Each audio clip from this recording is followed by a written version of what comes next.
better cock your pistols.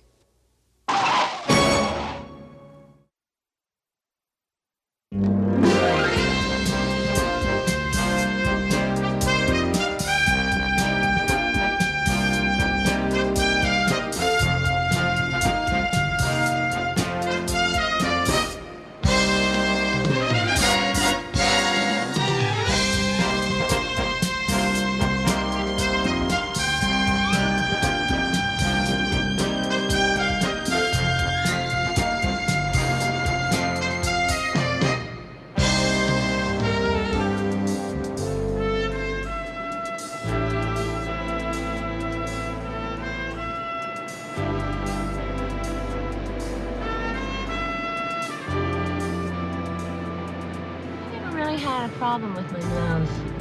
It never really bothered me. No, I mean, until I got it all together, I was never really comfortable with my ears, you know? But now, like, I'm really comfortable with them, you know? I mean, just really...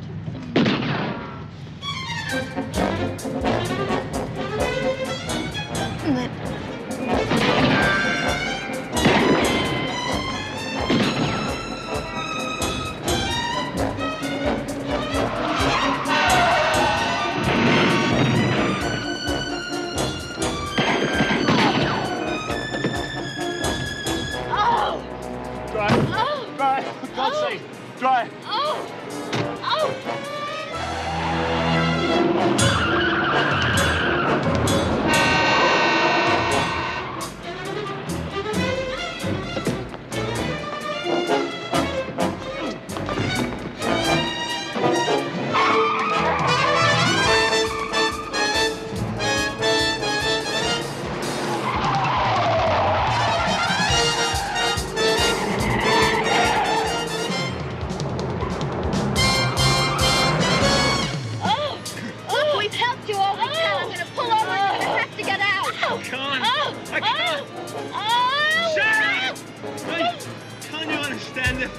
The thing I told you. Told us what? See, run. They'll kill you two.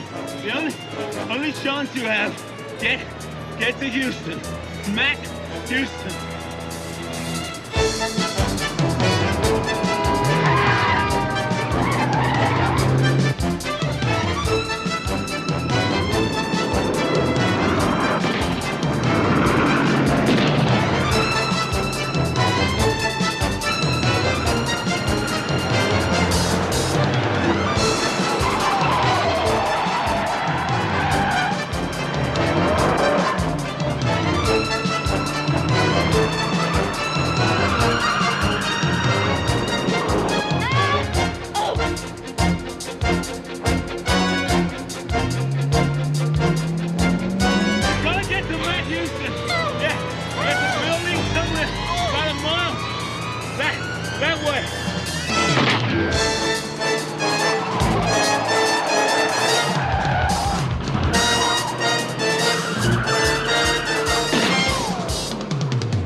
CJ.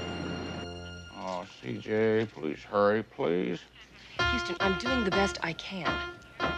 Yes, is Dr. Kibbe there, please? He's in Guatemala? Oh. Well, does he have another dentist who can take his call? I'm trying to reach Dr. Schaefer. Dr. Baldwin. I know that it's past office hours, but can you tell Dr. McSherry that it's an emergency for my boss? Oh, would you please put him through her Fridays anyway? They think nobody gets a toothache on Fridays after 4? Houston, it's your own fault for canceling all these dental appointments. I've been busy. You haven't been that busy, Houston. Why don't you just admit you're afraid of dentists? I'm not afraid of dentists. Then why do you keep canceling all your dental appointments? Dr. Morgan?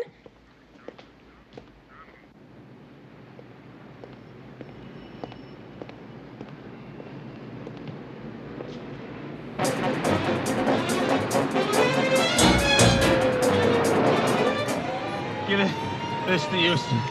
He's the only one who can stop it now. Tell him fear. Fear for... Fear for what? Tomorrow. Fear for tomorrow. Houston must stop or thousands will die. Thousands. Yeah, there it is. Houston's building.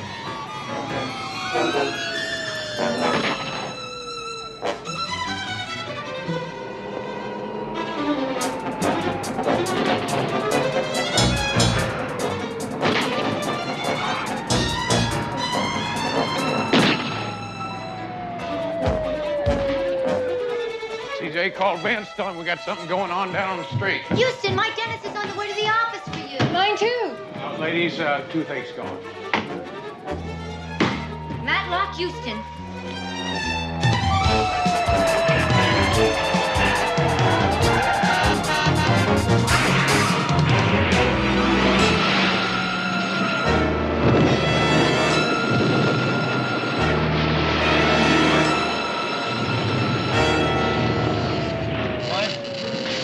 Houston, you must find Houston. Hurry. Smoke.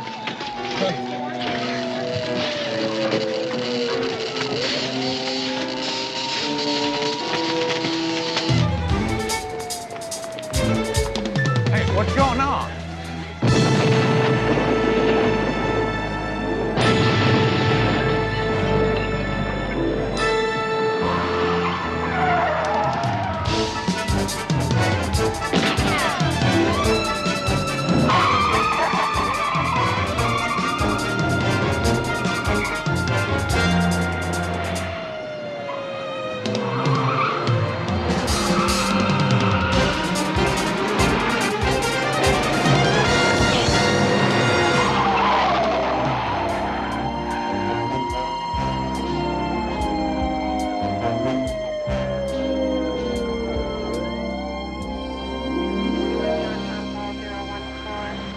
That license plate number that you almost got your can knocked off for isn't going to do us any good. The guy's driving it, stole it in front of the City Central Hospital. Just commandeered it right off the street. So any idea why that car was chasing the other Lieutenant?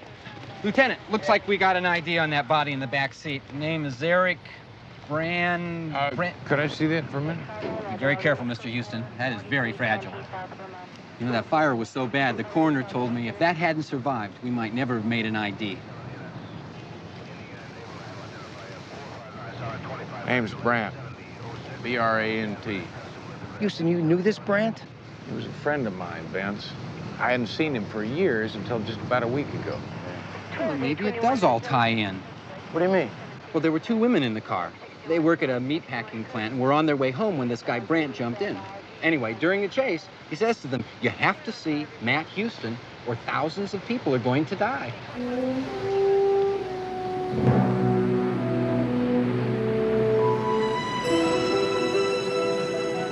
Ladies, did he say anything else to you when he gave you the book? There was so much going on. I mean, those men firing at us, crashing into the building, the fire. Oh, wait, I think I remember something. He said it a couple times. He said, "Tell Houston to fear."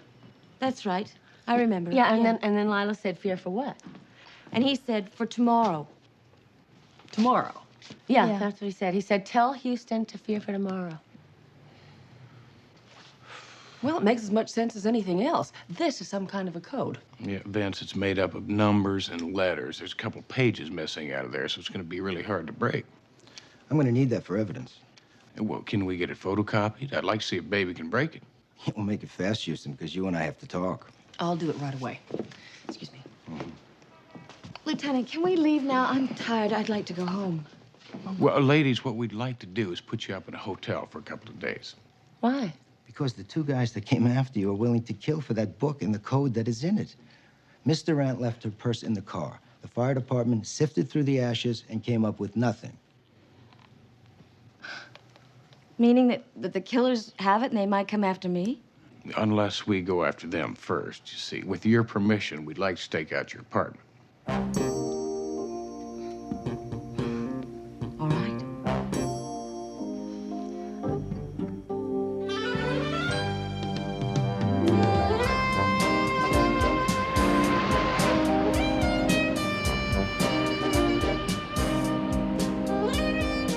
Houston, fear for tomorrow.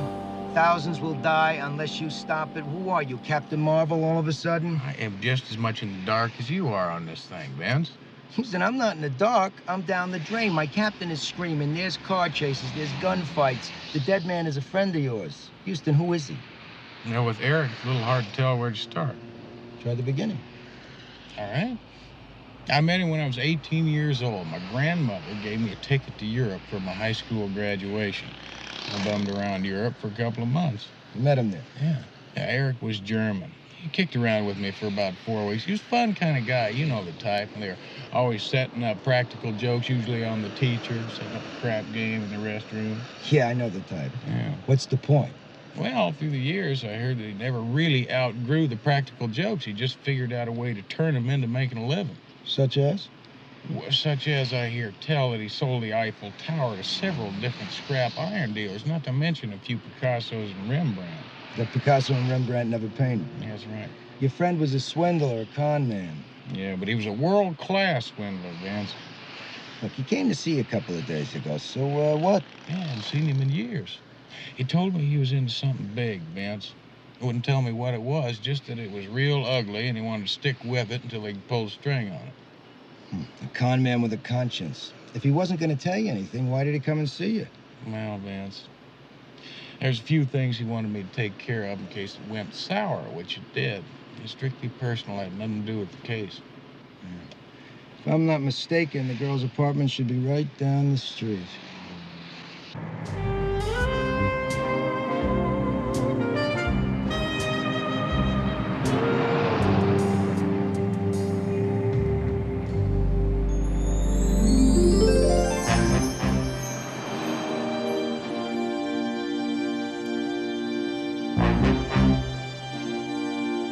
You ever think we might be on a wild goose sit?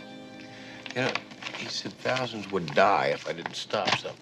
The lady said he was dying. He was rambling. He was incoherent. He was having a fantasy. Why would he tell me to fear for tomorrow? Maybe he read your horoscope. Maybe his bookie got tired of chasing him. Maybe some guy he stiffed in the past finally got to him. You always ramble on like this when you've been up all night. Look, I'm just trying to point out there's a lot of reasons why somebody might want to kill this guy that have nothing to do with a mysterious book and a secret code. Yeah? Yeah. Like I said, we're on a wild goose sit. Maybe not. Vance, the guy who just walked past the window is the same guy who tried to run me down. Great!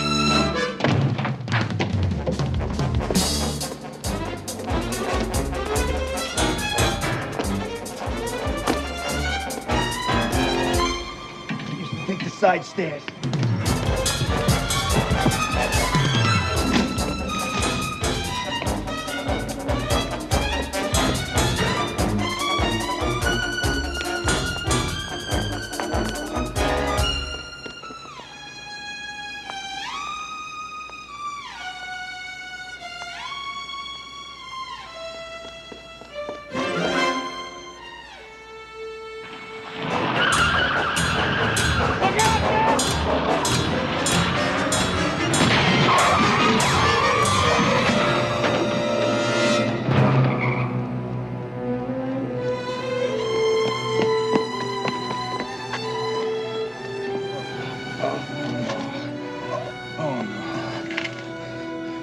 Get an ambulance.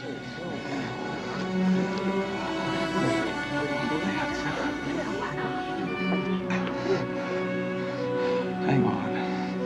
You just hang on. All right? It's gonna be fine, buddy.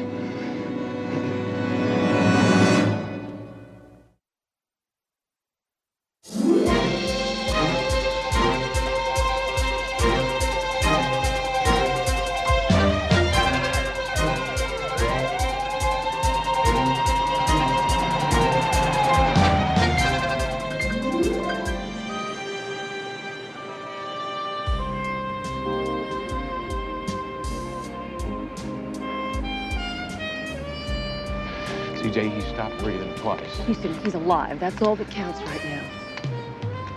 But the kids, Mama, his family, somebody's got to tell The them. police force is taking care of that, Houston. CJ, he is my best friend.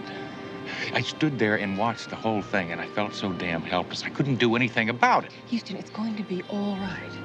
It's going to be okay. It's got to be okay. It's got to be.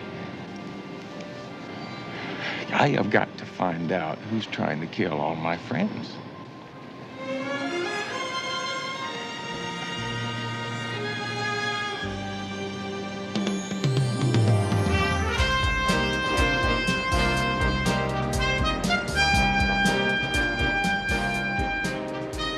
Good to see you looking almost normal again. Any word on Vince? He's still in surgery, Houston. It looks like he's going to be there a few more hours. And Baby and I have not been able to unscramble the code in Eric Brandt's book. But I followed up your hunch. I called the coroner's office. Now, the forensic team said that Eric Brandt was wearing hospital white pants when he jumped into the car. Which brings us to where he jumped into the car, which was right in front of City Central Hospital. Now, I also followed up your other hunch, checked out his hospital records, and in fact, he did work there as a kitchen helper. So a man with 4 Swiss bank accounts, a townhouse in Manhattan, and a villa in the south of France is working as a kitchen helper. Are you sure he had all those assets? Now, CJ, when he came to see me, he left all the paperwork for me for safekeeping. Well, then he's working on some kind of a con, which would explain why the address of the hospital record is a vacant lot. Con that turned ugly before he had a chance to pull the strings. For thousands of people will die. I'm a CJ. What the hell is it, and what's it mean? I don't know. That's that tooth. Why don't you let me call the doctor? I have no time. You want to walk around in pain, is that it? CJ, today is the tomorrow that Eric was warning us about. Vince is in surgery. Eric's dead. I need you to double check the hospital. Find out exactly what Eric's duties were. Where are you going to be? I'm going to be doing the last thing that Eric wanted me to do. See, he's got a little girl that goes to a boarding school here in the city. The girl has a grandmother somewhere in Europe. Now, we'll have to find her. And then with your legal expertise, just make sure all of Eric's money and property go to the girl. And the most important thing Eric wanted to make sure of is that this little girl didn't find out about him dying from the newspapers or from the police.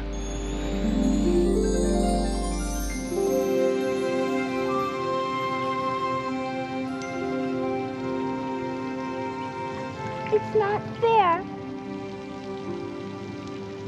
It's just not fair. I know, honey.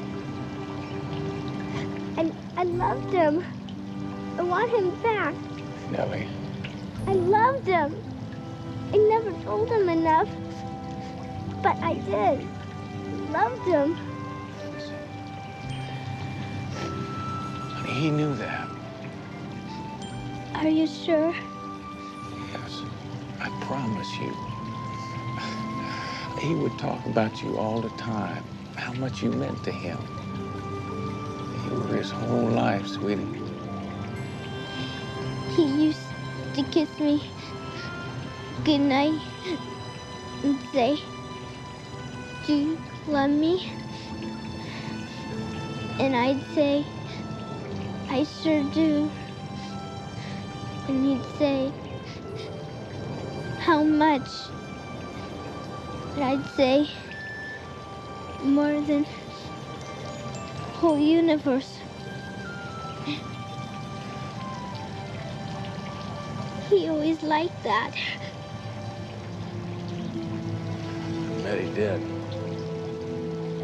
Do they know who killed him? Not yet, sweetie, but I'm trying real hard to find out. When you do, I hope you kill him and shoot him and kick him and cut him up in little pieces. Hold it now. Stop. Honey, there's enough killing and violence in this world already. The most important thing for you to do right now is remember how much your daddy loved you. How much you loved him. Please don't destroy that with bad thoughts. If you do, there's nothing left.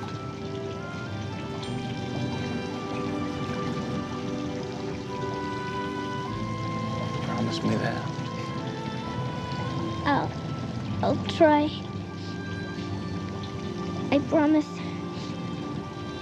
I'll try.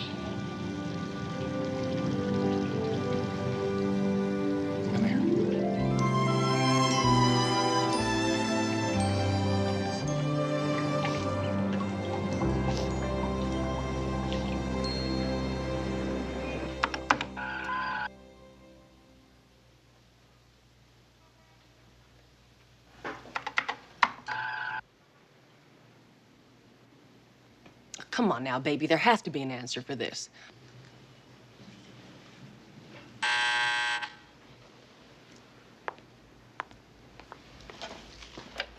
Yes, thank you. Houston, if you're calling about Vince, I just heard from Mama. She says they expect him to be coming out of surgery soon. He's still hanging on. Thank you. Listen, CJ, any luck breaking the code? No luck. I've tried English, French, and German, and nothing's happening. Yeah. Listen, I had a thought. Now, Eric once told me that he studied Latin for about 3 months to pose as a Catholic priest. Then he found out that they don't use Latin anymore. Anyhow, this case being connected to a hospital and all. And Latin being the language of medicine. I'll give it a try. Houston, by the way, I found out where Eric Brandt works at City Central. He was, in fact, a kitchen worker. He was assigned to the executive dining room.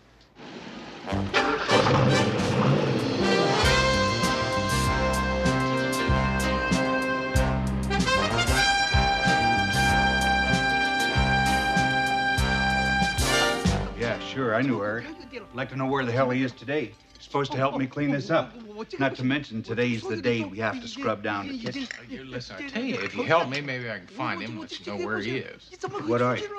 Some kind of cop? Well, no, I'm a private detective. Listen, I tell you something, partner. I'd sure appreciate your help. What do you want to know? Well, for starters, what'd they do around here? Oh, same thing I do. At least he's supposed to. Come to think of it, that's kind of funny. I mean, he's supposed to be a kitchen helper, right? Well, the last couple of weeks, he spent most of his time with the man. Who's the man? Him. His Holiness himself. Dr. Elias Baker. That's what this big breakfast was for. Big farewell deal. Dr. Baker and his mercy ship.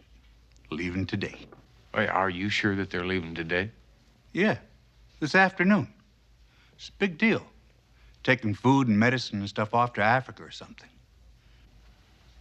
You know what I want to know? When are they going to start worrying about the people in this country? Listen, I tell you what, you wouldn't happen to know where Eric Brandt lived, would you? Nah. I never seen him out of this place. I don't like to see nobody from this place out of this place. Yo, listen, I tell you, what about employee lockers? Does he have one of those? Maybe. Maybe. Follow me.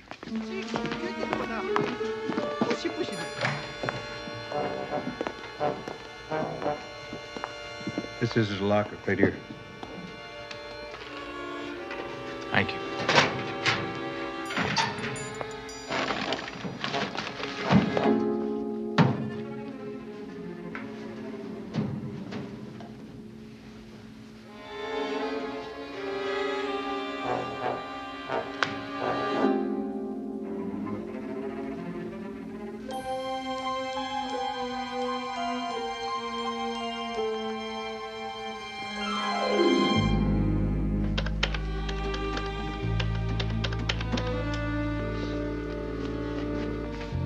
Dr. Baker's residence? Dr. Elias Baker? Yes. Who is this, please?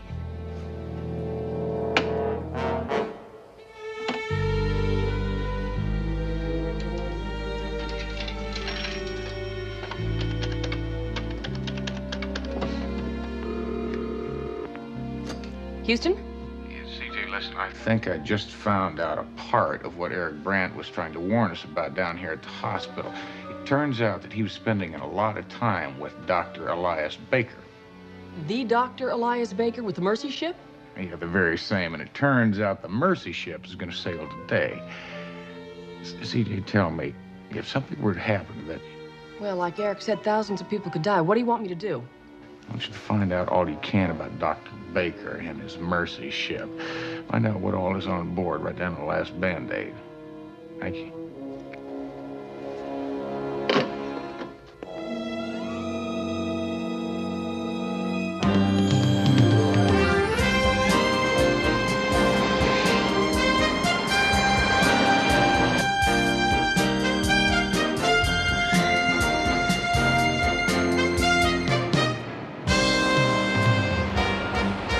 Eric Brandt, yes, of course I know the young man. He works in the kitchen. I understand that he spent quite a bit of time with you. Me? Yes, I guess he did. Dr. Baker's a very open person. When you spend your life living with and trying to feed the starving of the world, you lose your sense of class distinction. Has Eric done something wrong? Broken the law? Not paid a bill? Well, I'll tell you, he's gotten himself killed, Doctor. Oh, my God. I was hoping maybe that you could help me find out why. I haven't the faintest idea. I didn't know Eric outside the hospital, you see. Such a bright young man. I love bright young minds. I'm sorry, I just don't know what else to tell you. Mr. Houston, we do have a ship that has to sail at 4 p.m.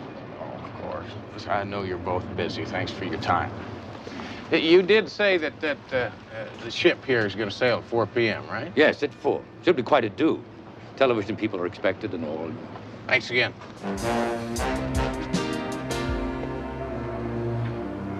Corey. It's another loose end to be taken care of. What do you mean? Houston knows too much. He knows nothing. I really must insist He knows Brandt is dead, that it has something to do with you. You saw that man we were talking to? Yeah, we saw him. Kill him.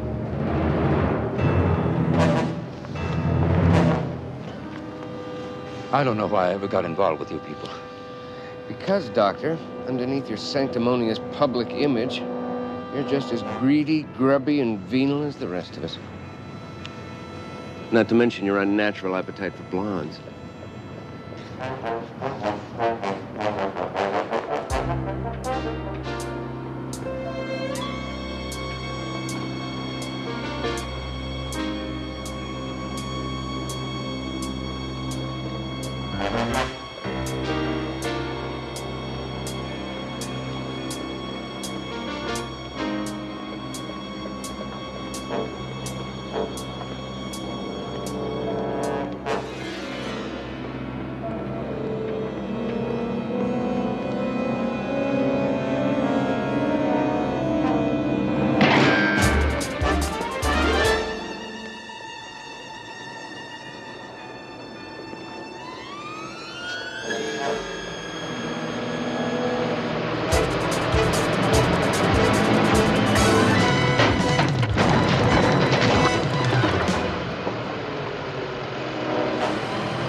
Think we got him? I don't know, but we better get out of here.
They gave him his last rites.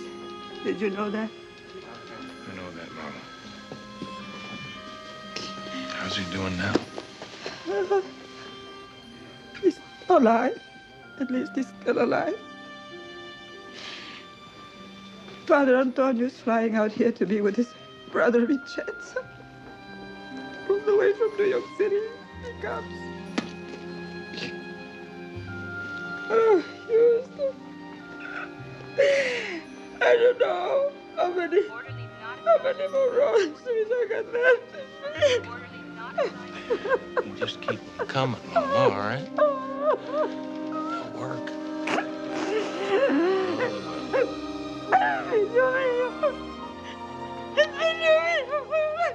María Santísima, no me lo lasciare morir, non lo permettere.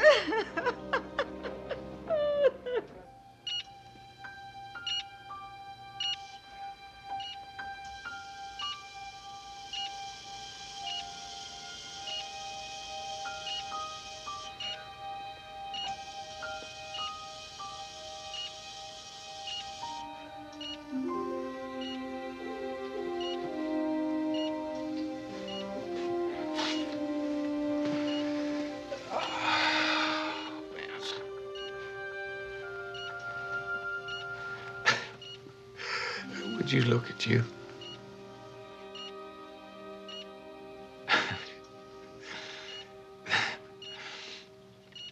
Hey, listen, your boys are doing fine. I don't let kids come up here, you know. Want me to show you this card here?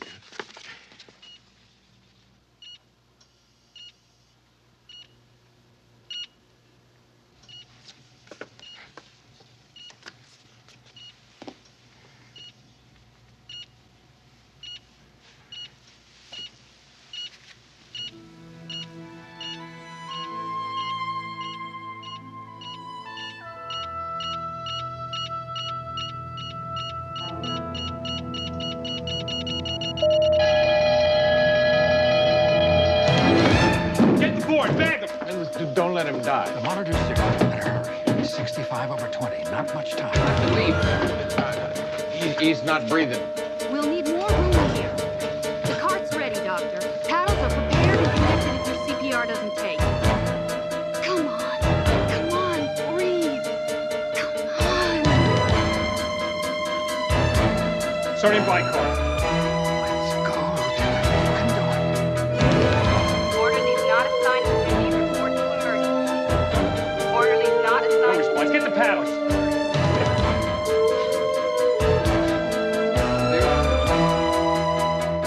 Defib.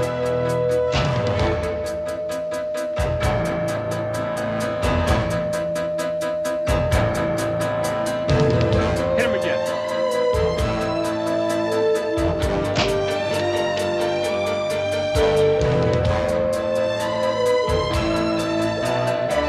Injection's ready, Doctor.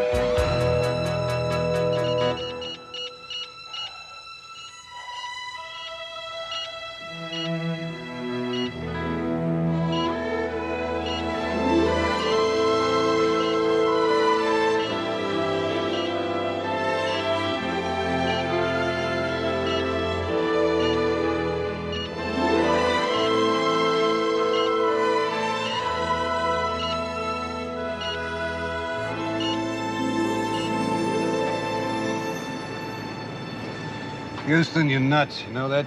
I know that Eric Brand is dead. He's nothing but a con man and a swindler. The world's better off without him. I also know that Vince Novelli is lying in the hospital in intensive care. Novelli's the best cop who ever worked for me. But if he makes it, and you tell him, I'll deny it. You're all heart. So, you want me to go to a judge, get you an order preventing Dr. Elias Baker's mercy ship from sailing. And that's Dr. Elias Baker, one of the saints of the world. And then there's you. I tell you, you're really nuts. Well, listen, now, Eric told the ladies I was supposed to stop something. Then he said fear. Fear for tomorrow. Except that it's not fear what it is for, but it's a German, right? It's 1, 2, 3, 4. I know that. I know, and I didn't figure it out myself till they told me what time the ship was sailing. Now, they told me I was supposed to stop something tomorrow at 4 o'clock. Tomorrow is now today. And what was I supposed to stop? You're supposed to stop the mercy ship. You gotta stop reading detective stories.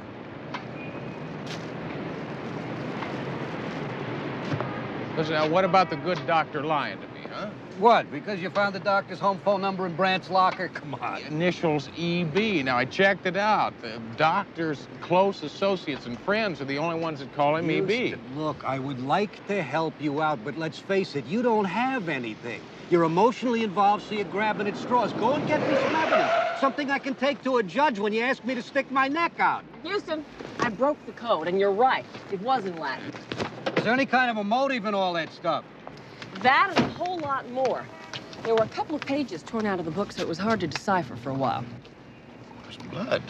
Blood and lots of it, Houston. From what I could decipher from the code, about 90,000 units of fresh frozen whole blood. I'm not following all of this. Well, Captain, it's an ugly racket.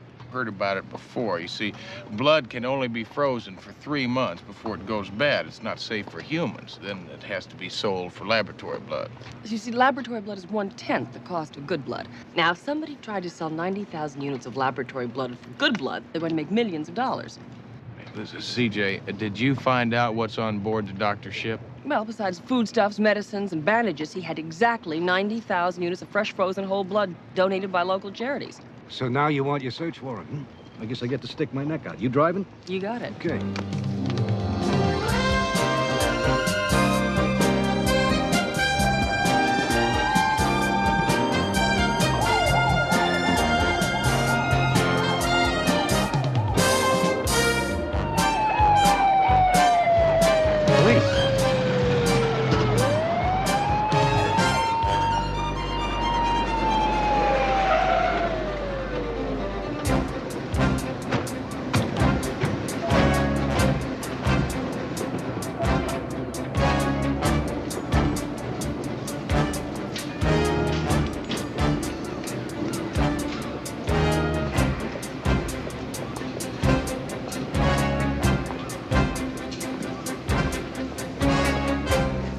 Some sort of problem, gentlemen? Dr. Baker? Yes, indeed. We got a search warrant here. We want to check your supplies of frozen blood. Blood? Well, I don't really know. Actually, Come on! Hold it right there.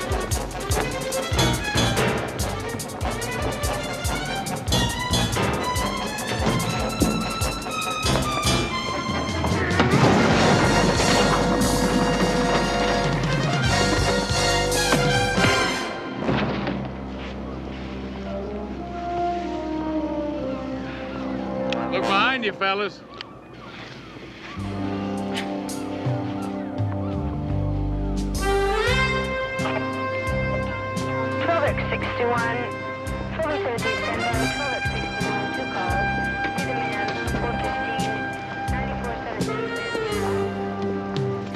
Tell me something, Doctor. Why'd you do it? I didn't want to do it. They blackmailed me. I mean, you have to know that through the years I've saved thousands of lives. And some of that blood would have been good. And I would have made up for it, you know. How do you make up for taking life, huh?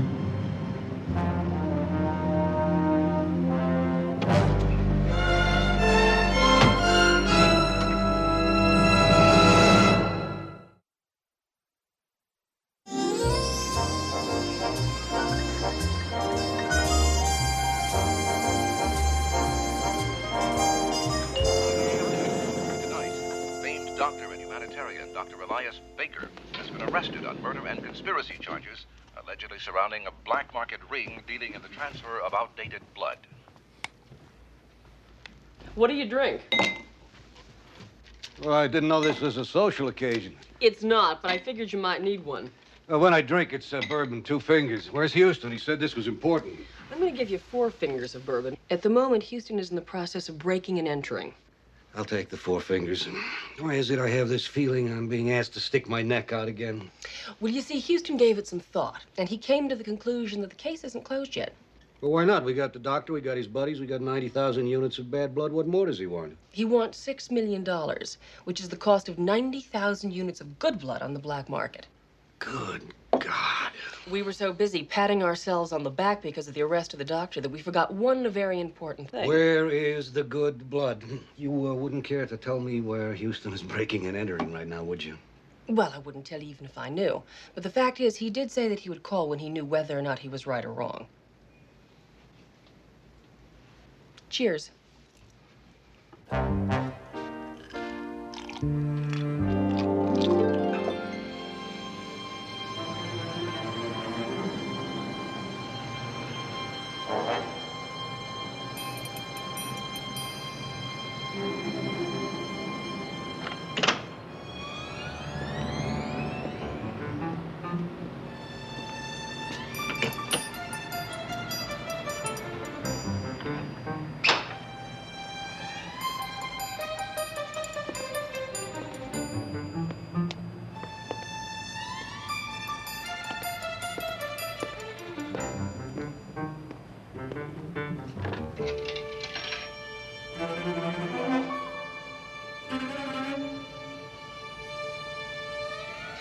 Well, it doesn't, Aha. Houston? CJ, tell Kerrigan I was right. I found the blood, all 90,000 units of it.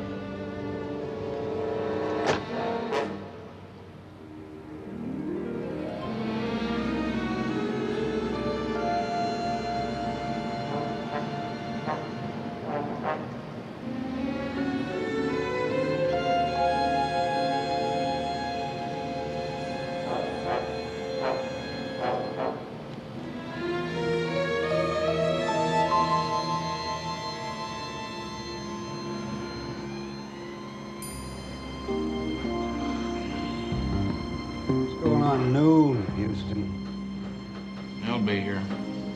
I'll make book on it. Sunday is the only day that this place is quiet enough for them to move their shipment. Position 3 just reported a refrigerated van headed our way. 10-4.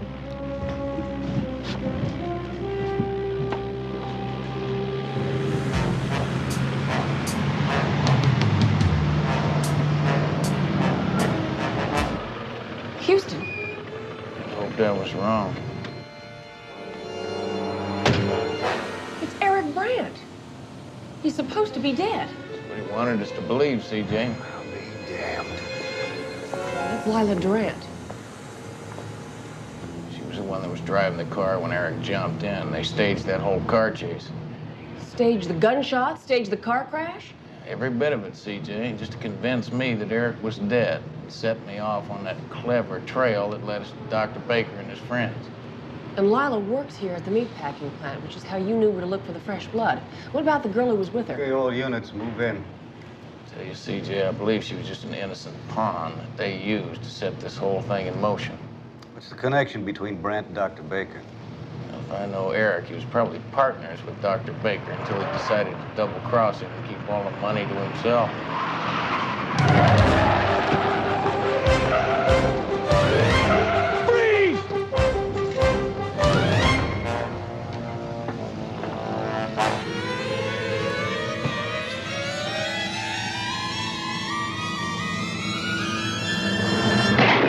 I got him! You got him!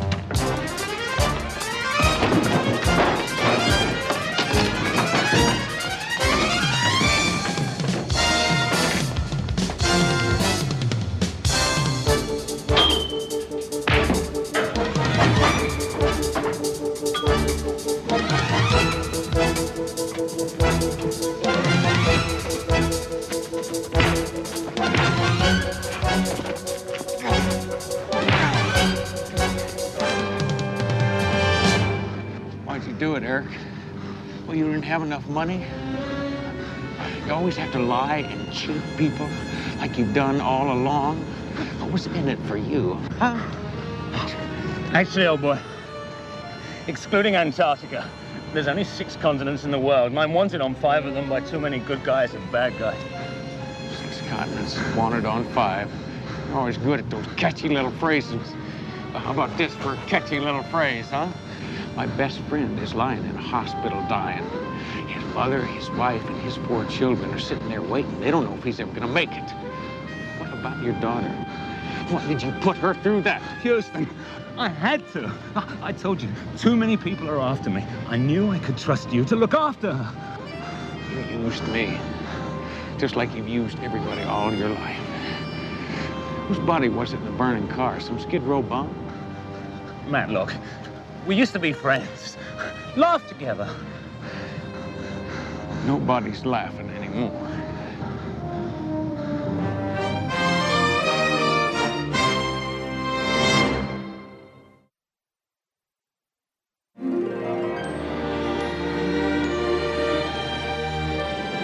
Houston, do you think it was smart of me trying to steal home from second base in the 4th inning? Well, sure, Tony. I mean, we were only down 27-18 at the time. You know, my dad gets out of the hospital. He'll probably want his manager's job back. I hope you don't mind. No. Well, maybe he'll let me coach third base, huh? Come on. Hi, CJ. Hey, how did T-Ball's answer to Tommy Lasorda make out? Oh. Well, just fine, CJ. we pulled it out in the last inning, 35-34. Tony, there's some soda and crackers in my office. Why don't you go help yourself?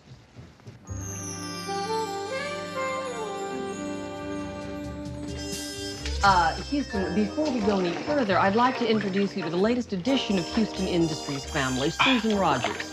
Well, Susan, nice to have you in the family. Why, thank you, Mr. Houston. You know, you have a lovely smile. Well, thank you. Susan's an expert in smiles, Houston. Well, she ought to be. She's got a pretty enough one herself. Well, it's not quite what you think. You see, Dr. Susan Rogers knows a lot about teeth because, Because of what?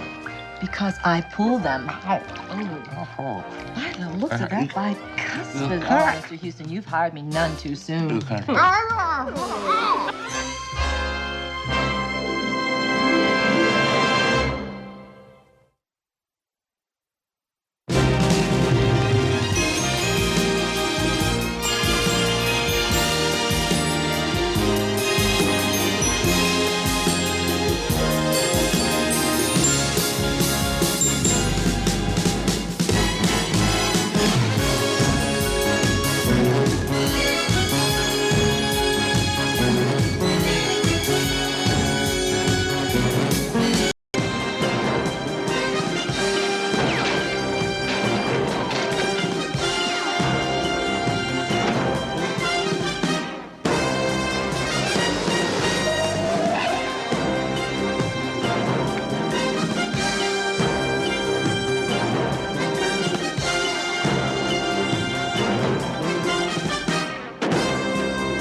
Better cock your pistols.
Spooks a bit, Miss Indy.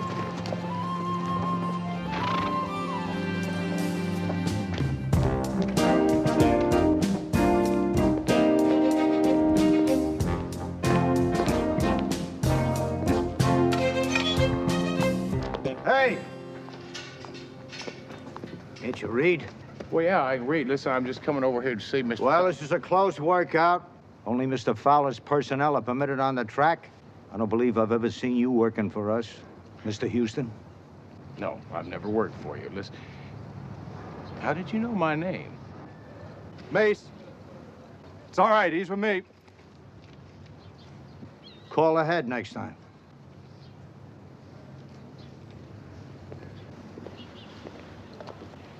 Hi, Houston. Hey, Win. Thanks for coming. I really need your help. It's a pleasure. Listen, I tell you, your security man there, I believe he's got a burr in a bad spot. He wouldn't win any personality contest, no. How can I help you, Win? The young lady you so generously directed to me 4 years ago? You mean Cindy?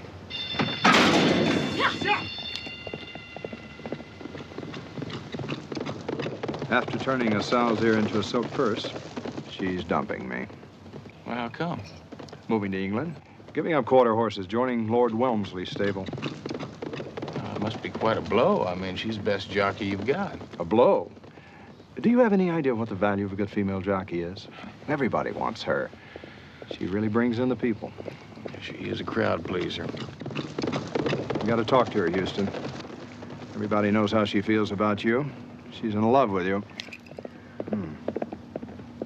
Well, I think maybe she's just got love and gratitude all mixed up, Win, but I tell you what, I'll have a chat with her.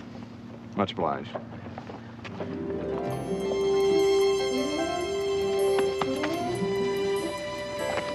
That's right, Cindy. Houston! This is quite a surprise. I think I'll steal another kiss. Well, Cindy, I need to talk to you. Hey, if it's about my move to England, forget it. My mind's made up. Well, I'd like to have a chance to try and change it. I'll tell you what. Our workout will be over soon. Meet me back at Fowler's Farm, and I'll let you try. Sounds like a plan.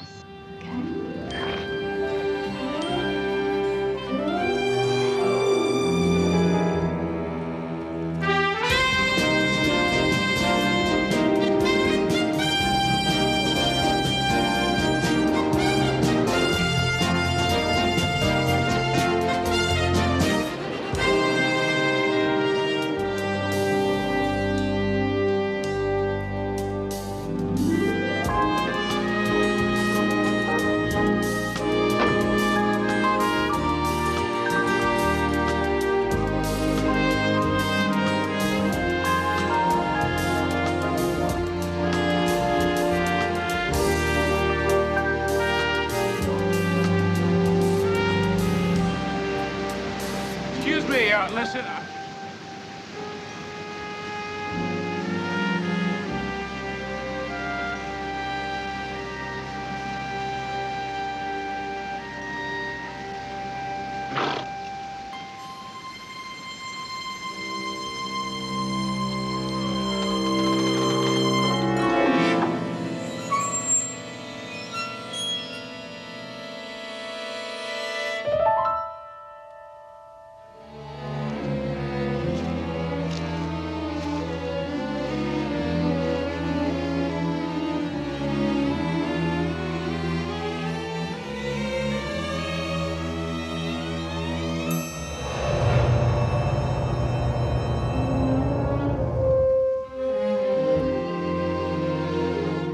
Houston, hold it right there. No sudden moves.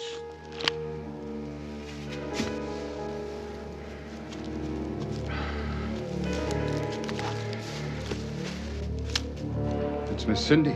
He's killed her. Fellas, this is not what you think. Now, Cindy told me to meet her out here. Now,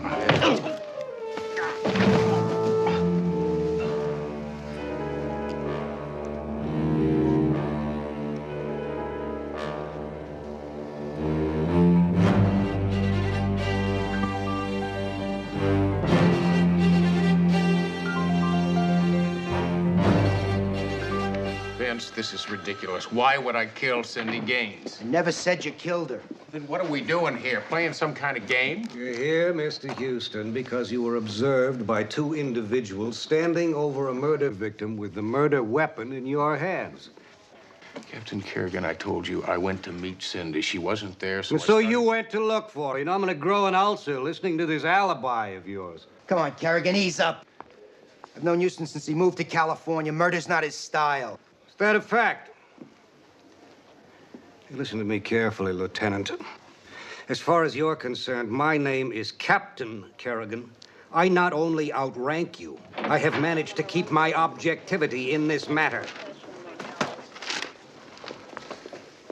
Security officer Victor Macy states that you attempted to dissuade the dead girl from moving to England, that she had other ideas. It's hardly a motive for murder, Captain. Sir.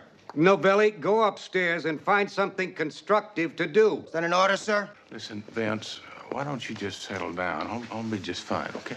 Yo, I won't be fine. I'm telling you, Houston is not a killer. It's not what this report says. There are only one set of fingerprints on the pitchfork, and 2 eyewitnesses said he had it in his hands. Houston did not kill that girl, and I'm going to prove it. Novelli, you're wrong, because as of this moment, you are no longer involved in this case. Yeah, well, maybe not as a member of the police department, but if I have to, as a private citizen. You just hold on. You put this back where it belongs and take a little walk and calm down, all right?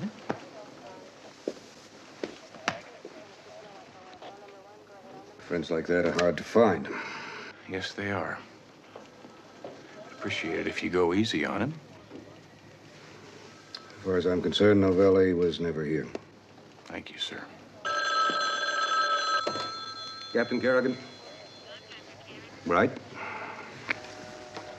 You're free to go, Mr. Houston. You've been bailed out. Well, that was quick. I just talked to CJ about 10 minutes ago.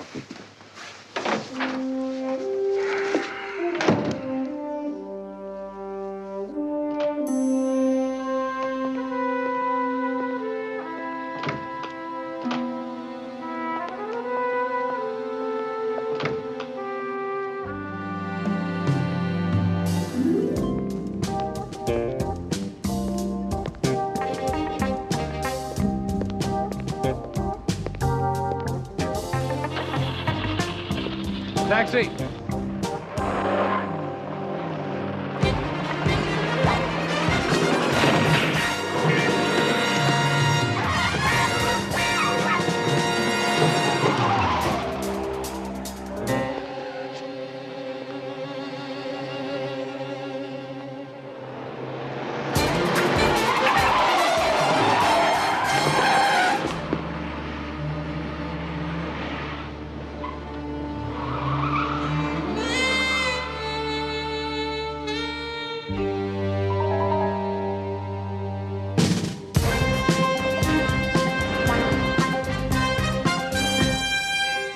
Find out who bailed me out of jail tonight? Well, I called the bail bondsman, and he didn't know. What do you mean he didn't know? Well, whoever bailed you out and left the instructions did so anonymously. Well, CJ, somebody out there does not like me, and I think we better find out who it is before we go any further. See what Baby has to say. All right. So you want a drink? Love it. First of all, we have the deceased, Cindy Gaines, used to live in Bakersfield. At the age of 17, she left home to do the rodeo circuit. Enter Matt Houston. Yeah. You know, CJ, I met Cindy at a rodeo in Fresno. Well, you talk about bronc busters. This lady makes some of the male cowpunchers look like greenhorns. But she wanted to be a jockey, so he introduced her to this chap, Winston Fowler. He finds them, he trains them, and he manages them. Best in the business. But he has a little problem. It's called gambling fever. Was it serious? Intensive care time. Well, that's hardly a motive for murder. Well, it is if your best jockey wants to breach her contract and run off to England. Now, Midge Moran, he was obviously in love with the deceased, but she was only sweet to him because she felt sorry for him. Well, CJ, we can hardly consider him a suspect. I mean, the boy's a little slow, but he's gentle as a lamb. Tilt. Did I say something wrong? Houston, he has a police record. He's assaulted 2 women on 2 separate occasions. Are you sure? I'm positive. I checked it out. You know, I've seen him before. He was with Macy when I got caught with blood-stained pitchfork in my hand. His name is Newt. Newt? Does he have a last name? Well, if he does, nobody knows what it is. He went to work for Fowler about a year ago, and because he grooms horses, they call him Newt the Groom. That makes sense. What's he got to do with Cindy's death? Well, apparently he has a penchant for young girls. As a matter of fact, the younger the better. Young as in Cindy Gaines young? Roger. As a matter of fact, word has it he tried to make a few passes at Cindy. Yeah, and she wasn't catching. Another Roger. Yeah, it's rejection, CJ. I tell you, some men don't deal with rejection well. Makes them violent. Maybe even violent enough to kill. I tell you what, you better keep scratching. See what you can come up with on this fella's last name and his background. Well, Victor Macy. Now, what has he got to do with this? Well, he was with the Bakersfield Police Department for 12 years. CJ, anytime a cop spends that amount of time on the force, he usually would want to stick around till he retires so he can collect his 20-year pension. Find out why he left the force or why the force left him. That won't be necessary. I'm sorry, Mr. Houston. We tried. Thank you, ladies. I'm sure you did your best. I left the police force for personal reasons, none of which are any business of yours. Maybe when this is all over, I probably should teach you some manners, Mr. Macy. You're a blunt man, Mr. Houston. But I have something that's a little more blunt for you. You killed Cindy, and I want you to know that I am going to do everything in my power to make sure that you pay the maximum sentence under California law, the gas chamber. Well, now, I appreciate you taking all the time and effort to map out my fun-filled future for me, but there's only one problem. I am not guilty. Oh, you're guilty, all right. So what do I have to tell you to make you believe that I did not kill Cindy? You killed her. Long before you ever put that pitchfork in her back, you killed her. She was a good kid before you met her 4 years ago and gave her all those dreams of grandeur. You told her she was gonna be some kind of a champion jockey. How do you know all this? Well, she was a good girl. She had a boyfriend. He was gonna become a veterinarian. They had a fight, and she ran away. But it wouldn't have been like it was with her sister. Cindy would have come back. Everything would have been all right. She'd be happily married by now. I'd be a grandfather. You're her father?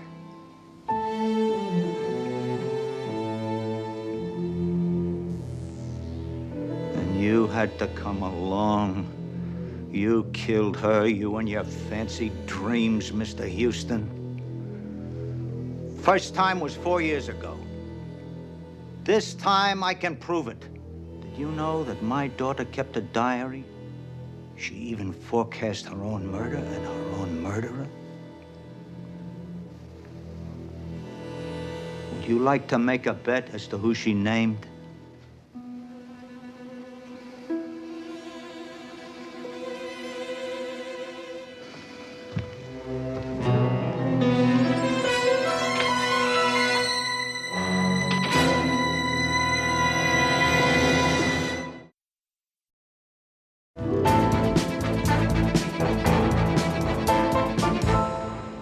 Vince, I know you want to help, but you got a family and a career to think about. Huh, family? He's too busy saving the world to think of family. What?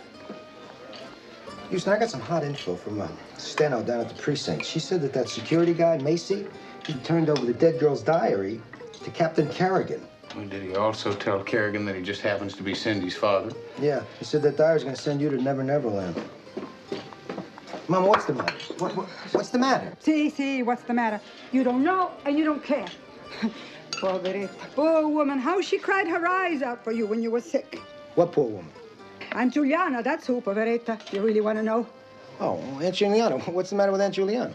Nothing anymore. She's dead now. Oh, no, Aunt Juliana. Mama, I don't... No, come. You were always her favorite. Oh, mio Dio, the Poveretta, she's dead, and you can't even care enough to remember. Ah, disgraziato, t'ha voluto tanto bene, te la sei già scordata. Vince, I'm sorry to hear about your aunt. Thanks, Houston. What am I talking about? I don't even know who Aunt Juliana is. Listen, Vince, now, does Kerrigan know for sure that that's Cindy's diary? Not yet, but he's brought in some handwriting experts. Best. But the diary's not your only problem. That Steno said that they found some items in Cindy's apartment, men's items, shirts, handkerchiefs, a belt buckle. So? So, they all have your monogram on them. Vince, that's impossible. I've never been in that girl's apartment before in my life. Now, the killer must have planted those things. Mama, please, talk to me. Good idea. If I talk to you enough, maybe you'll remember me when I'm dead. Mom, Cleveland. I can't... She lived in Cleveland, the big blue house. Cleveland. Oh, Poverina, how she held you in her arms, how she rocked you, Poverina. Mom, I haven't been in Cleveland since I was 4. So?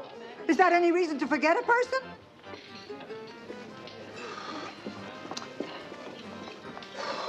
Look, the point is, Kerrigan is building a really strong case against you. I wouldn't be a bit surprised if he revoked your bail soon. I'm counting on it.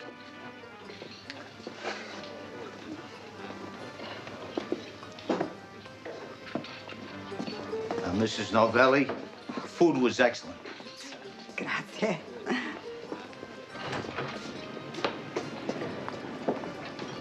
What's he doing here? I'm not sure, CJ. But I can guarantee it's got nothing to do with a sudden urge for pepperoni pizza. Listen, did you find out where Midge is? Yes, I checked the ranch. He's at a cemetery. This is the address. We got a call from Win Fowler. He wants us to meet him at his place at 3 o'clock. No, we'll do it. Okay, bye. Bye. Thank you. Thank you. CJ, I'll meet you there as soon as I talk to Midge.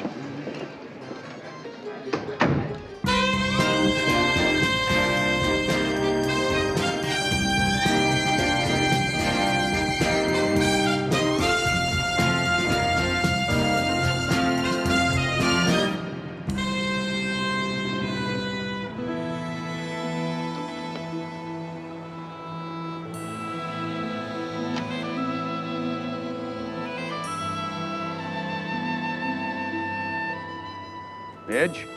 Hi, Mr. Houston. This is where they're gonna bury Cindy. It's beautiful, isn't it? Hope she likes it. It's a real pretty spot, Midge. Listen, you know that they've charged me with Cindy's murder. Yes, but I know you didn't do it. Thank you. You know, that's the first sensible thing I've heard all day long. You're not the type to push women around, especially someone as wonderful as Cindy. Really loved her, didn't you? You know anybody who didn't love her? Somebody that might want to hurt her, maybe even kill her. So I'm sorry, that's a stupid question for this point in time. I'm gonna miss her. I mean, I always knew that I was never really gonna have her. I mean, I know I'm really nothing much. I always knew that she'd end up marrying someone that had a lot of money and fancy cars. I better go. You all right? Yes. Stay put.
Well, that was good timing. Come up with any goodies for me? Well, I do have a couple of goodies, depending on who you talk to last. Well, the last person I talked to was Captain Kerrigan. I really didn't talk to him. I just complained. See, somebody took a shot at either me or Midge and ran out of the cemetery. It's probably how they get their customers. Yeah, I tried that joke on Captain Kerrigan. He didn't think it was funny either. Well, now hold on to your stirrups. Remember Newt, the groom who discovered Cindy's body along with Macy? He doesn't exist. What do you mean, doesn't the man has to exist, CJ? Not according to the best computers in America. He doesn't have a social security, a driver's license, an ID number, nothing. Well, maybe you spelled his name wrong. How difficult could it be to spell John Jones? John, that's Newt's real name? Supposedly, but not if he doesn't exist. Why do I get the impression that we're playing a version of Who's On First here? CJ, let's just change the subject. Now, did you come up with anything helpful? Well, I found out that Cindy's sister is named Lori. Lori. You know, I'd almost forgotten about her until Macy mentioned her in the office the other day. Now, Lori is Cindy's twin sister. If I'm not mistaken, she left home just a year before Cindy did. Yeah, she's been working as a waitress in Bakersfield up until 2 weeks ago when she disappeared. Did she disappear mysteriously or normally? Well, I don't have any information on that, so it's still a mystery. Yeah, well, what else did you fail to discover? Why Win Fowler wanted us to meet him out here. Yeah. Mr. Fowler will be here in a few minutes. Oh, by the way, I want to thank you for observing the security rules this time and phoning ahead. I try to be a law-abiding citizen. Except when it comes to murder. Did it ever occur to you that it just might possibly be somebody else that murdered your daughter? You're gonna pay the price, Houston. You will die. Whether the law does it to you or I do.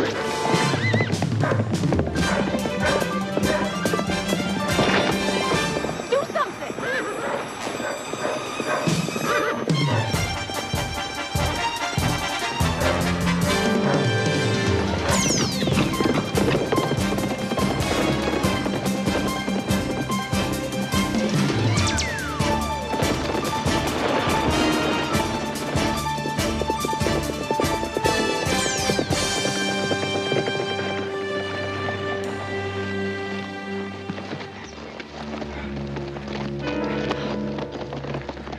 There was some writing. Yeah, well, at least all those Annie Oakley movies paid off. You all right? Yeah, I'm great. Just great.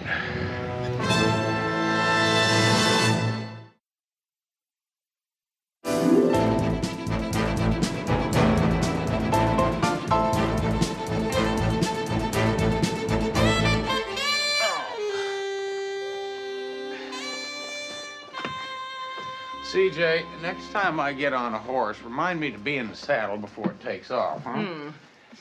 Any luck on finding a witness?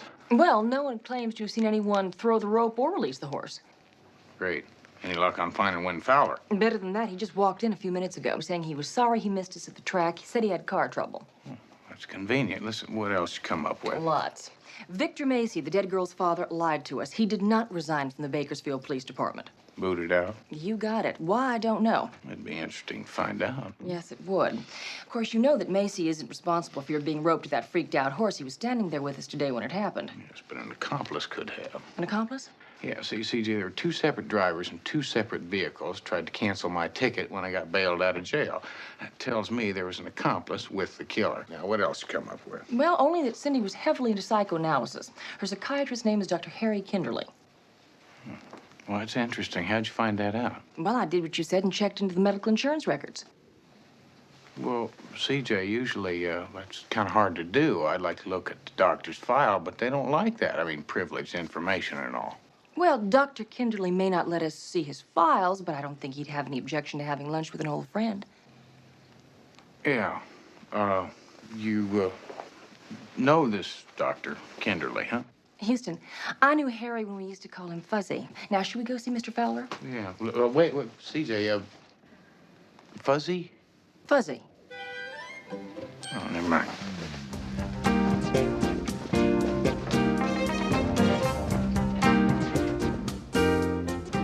Oh, Houston, sorry about your mishap. If I'd been on time, well, I guess CJ told you I had car trouble. Yeah, she did, Win. Listen, what exactly is he want to talk to me about? I think I know who killed Cindy. I think it was Newton. Newt, your groom? Yeah, the same. Win, have you got any proof of this? What you lawyers would call hearsay. 2 or 3 days ago, I heard Cindy screaming at Newt. She said she was going to have him fired for stealing money from her. Win, it's a good try, but as a legal eagle, I can tell you right now that there's no judge in the world who's going to issue a warrant based on that kind of evidence. Well, nevertheless, maybe it's about time we had a little powwow with Newt. Win, this is a little tough for me, but I need to ask you some things, and I wondered if... That's all right, Houston. You go ahead, ask me anything you want. I like your attitude. Listen, now, Cindy was going to take off, go to England on you. Mm-hmm. Now, that gave you a pretty good motive for murder. No question about it. But me kill Cindy? Would I be so stupid as to call in the best investigator going, not to mention a longtime friend? Hmm? Excuse me. Hello. Houston, Vince. I'm afraid I've got some news you're not gonna like. You better meet me at Mama's. Vince, I'll be there in 5 minutes, all right? Yeah, I'll see Wynn, listen, we've got to run. Thanks for coming by and giving me the information. Could you find your own way out? Oh, sure. When are we going to talk to Newt? Oh, the man that doesn't exist. Well, later. We'll just have to set up a non-existent meeting for a non-existent person. What? Yeah, you have to be there.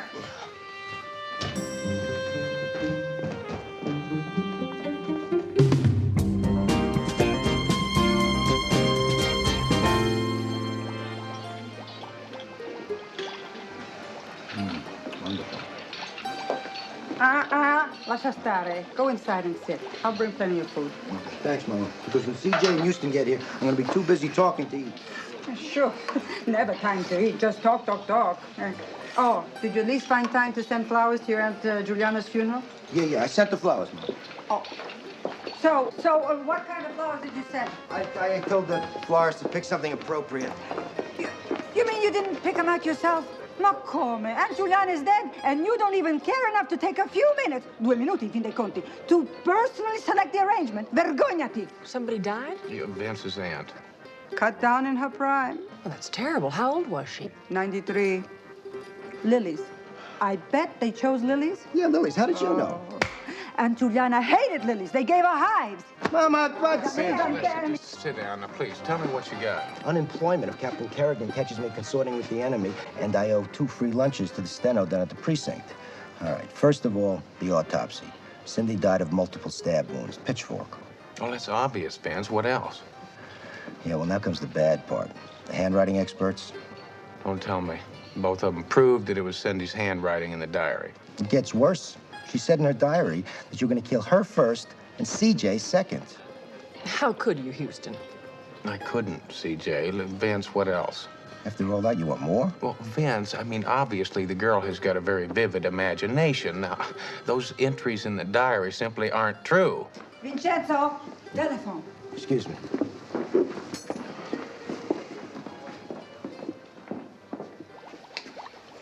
I just hope your flowers got there in time. Sure they did, Mama. I told the florist to be sure they get to Cleveland by noon today. Cleveland? Aunt Juliana moved to Baltimore 3 years ago. Oh, che pasticcio di combinata. Vai. Yeah, Novelli. Yeah, hi, Barbara. Yeah. Yeah, okay, I owe you 3 lunches.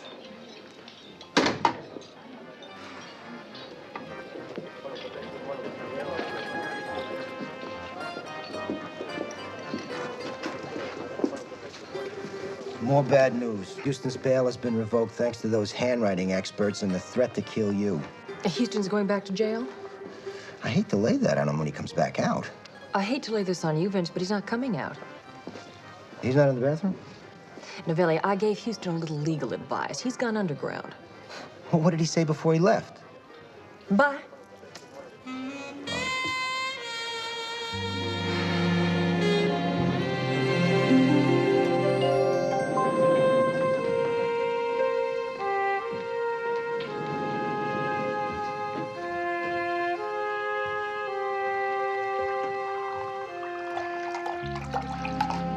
Wondering if you'd come. As soon as CJ put on that Houston went underground routine. Well, I had to cover you, Vance. I mean, there was no telling if Kerrigan had one of his spies at Mama's. Listen, I just talked to an old friend from Bakersfield. Turns out that Macy is, in fact, Cindy and Laurie's real father. Now, he got a divorce when the kids were real young, but he stayed close to them. He was very devoted. I think that's what eventually led to him getting booted off the police force. Because he loved his kids? Well, actually, see, his ex-wife got remarried to a real creep. Macy found out this fellow was abusing the kids, the ones he'd loved so much. Macy killed him with his bare hands. Manslaughter. Automatic hard time. Yeah, 5 years, and when he got out, Cindy helped him get the security job with Fowler. Vince, I tell you, well, I just can't help but feel sorry for him. No wonder he hates so much. Houston, I gotta take you in.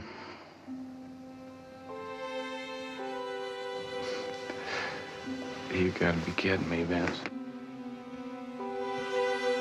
You know that there's something I've got to do. You know that. Houston, I'm a cop. You're a friend. I took an oath I know that. to uphold the law. What are you gonna do? What are you gonna do? Only thing I can do.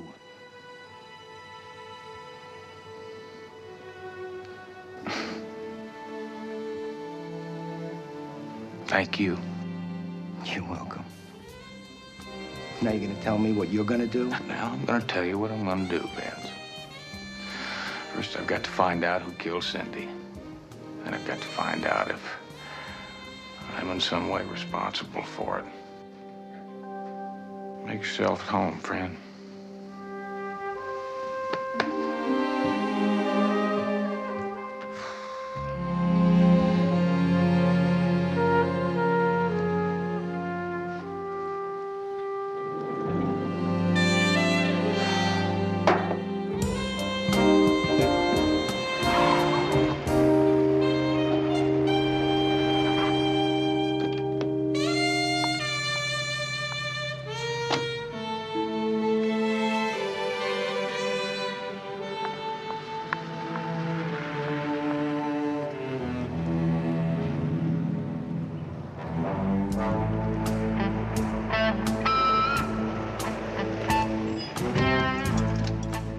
Kerrigan was right.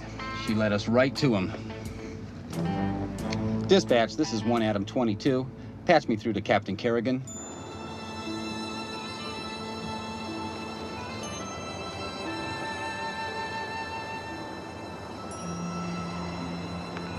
Hi there.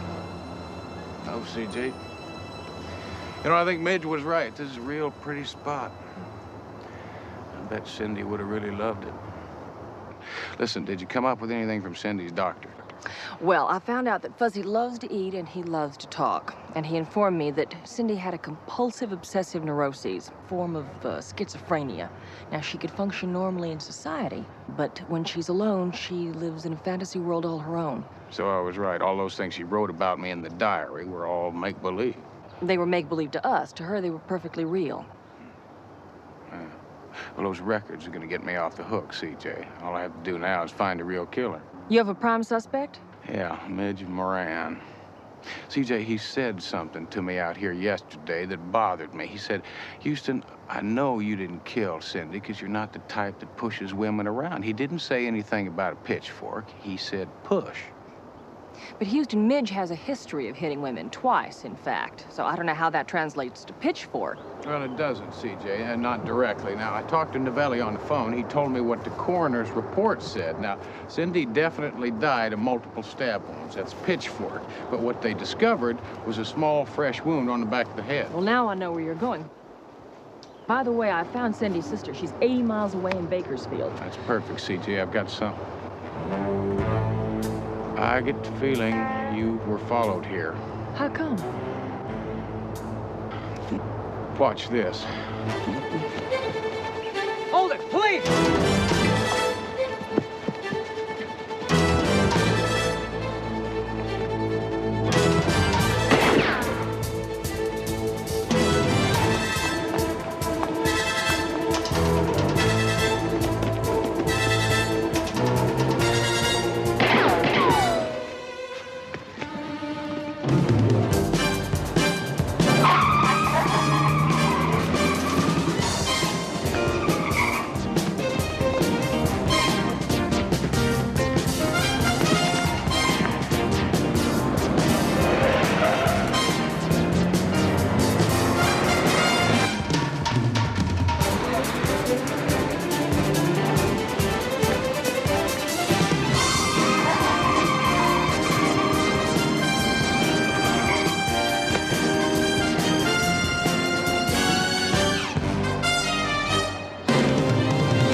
Midge.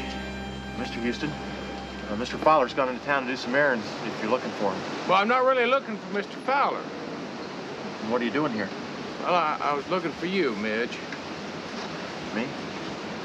Tell me something. You still believe that I'm not responsible for Cindy's death, right? Sure. Maybe you could help me out. I tell you what, how'd you like to help me catch the real killer? I don't know. What do I have to do? Well, I tell you, it's real easy, Midge. Listen, just follow me and I'll explain it all to you, all right?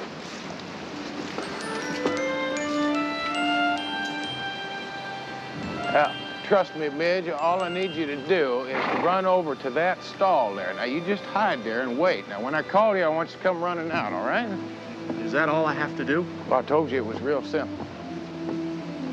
That's the stall where they found Cindy's, found her body. I haven't been in there since. So, Midge, you said you wanted to help me. Help Cindy.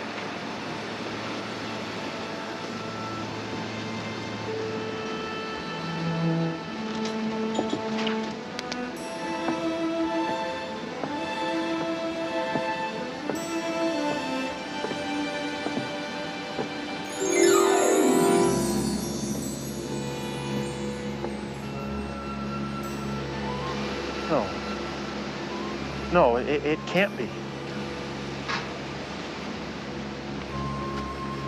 Hello, Midge. Cindy spoke to you, Midge. Aren't you going to say something? It's the girl you love. No, it can't be Cindy. Cindy's dead. You killed me. Or at least you thought you did. I know I did. I pushed you. You fell back. You hit your head on that iron piping. But I wasn't dead. Yes, you were. You were. Fowler even said so. Wait a minute, Fowler. What else did Fowler say? He said for me to get out of there. But he was going to fix it so it looked like somebody else killed her. So you ran away. And it was Fowler that came in and put the pitchfork in Cindy's back. Cindy, I didn't mean to hurt you. I just wanted you to take me to England with you so I could be near you. And I didn't mean to hurt you with the car or to rope you with that horse. Fowler made me. He said he'd call the police and tell them I killed Cindy if I didn't do like he told me. What else, Midge? I don't know. I don't understand. How can Cindy be here Midge, if I... Cindy is dead. This is Lori, Cindy's twin sister. We brought her here. You pushed her. But you didn't kill her. After you ran away, Fowler came in and put that pitchfork in her back. Why would Fowler kill my Cindy? Why? I don't know, Midge. We're gonna find out.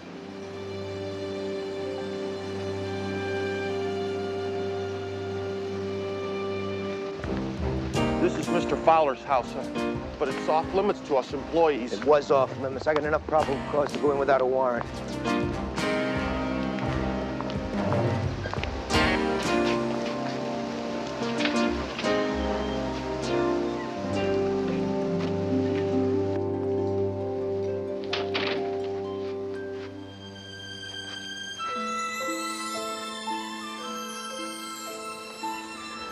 Altar to worship her by, Vance. Little Cindy Gaines.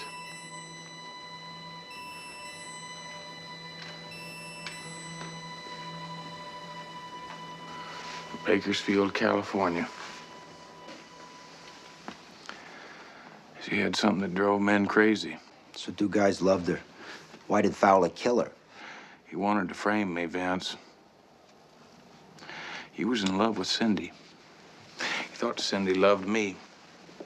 Now that I look back on it, she used to flaunt it in front of him all the time. Now he must have hated me. You didn't know he loved her? I never even had a notion, CJ. Where is Midge?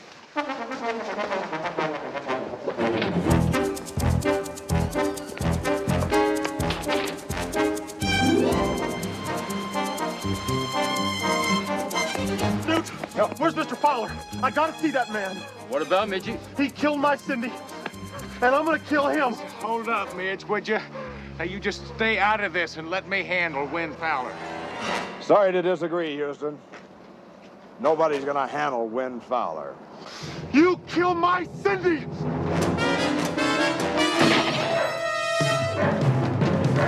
Hold it!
Nothing but a waste of human life, Win. I was your friend. Maybe I could have helped you. But you didn't even ask me. You have the right to remain silent, the right to an attorney. Anything you say can and will be used against you.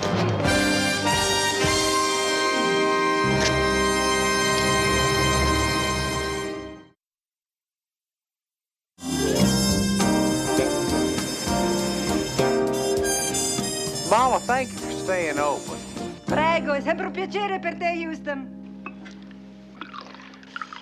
Houston, I can't decide whether to be angry at Cindy's father or feel sorry for him. CJ lost everything he had, at least as far as Cindy is concerned. Did you see the expression on his face when it was all over and he was hugging Lori? There's a lot of love there. Yeah, certainly. Well, listen, there's one loose end we never did clear up, and that's that Newt fella. Did we ever find out, is he a real person? Oh, he's a real person. The computer had a problem because he kept changing his name. For criminal reasons? Alimony reasons. Newt has 5 former wives who are in hot pursuit at all times. Oh, remember me? Your mama, Rosa? Obviously, Mama's still mad at you, Novelli. Oh, long. Thank you. Mama, listen, I want you to hear this. It came in the mail today.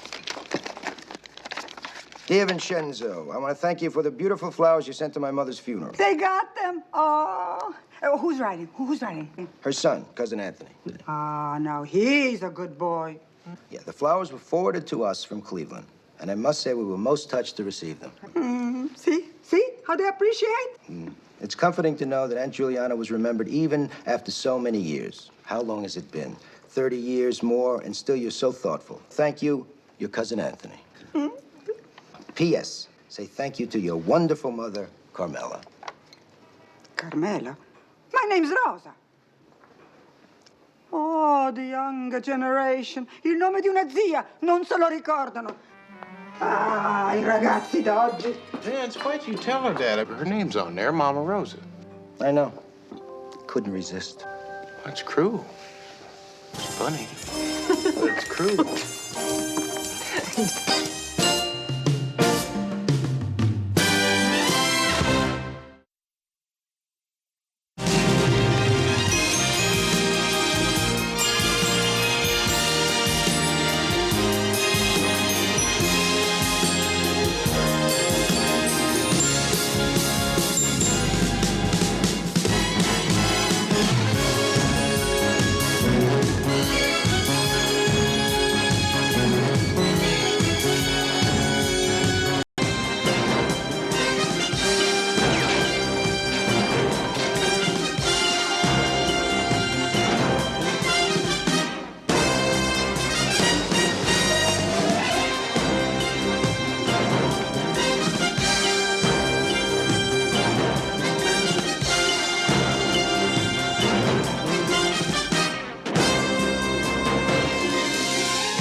cock your pistols.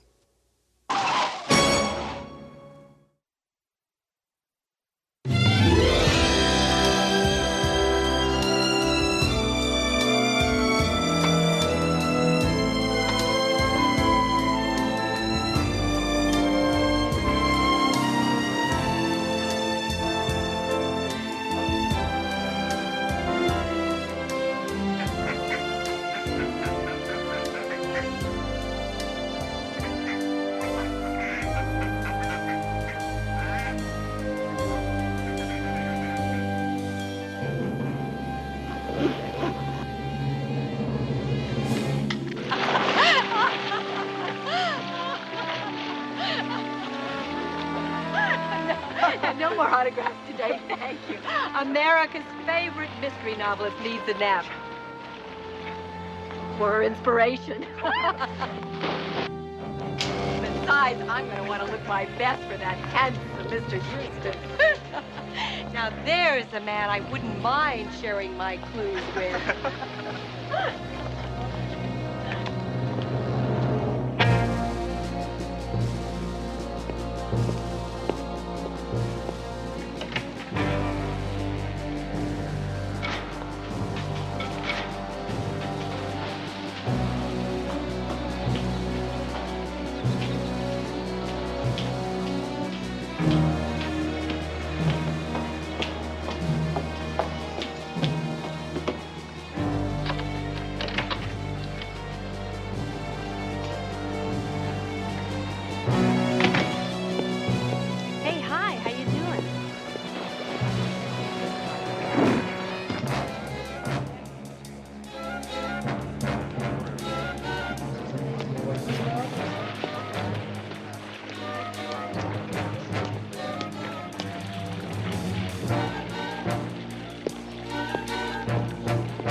Got the gall to knock, you better have the sense to duck. Oh, it's you. If you've come here to discuss what I think you have, forget it.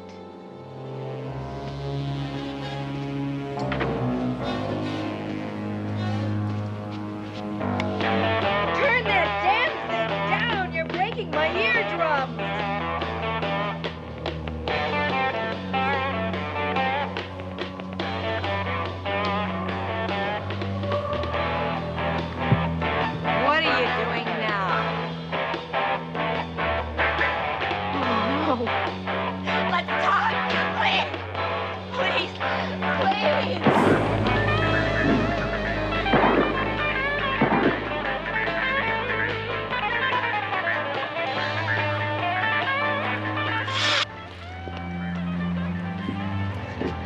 I've done my part.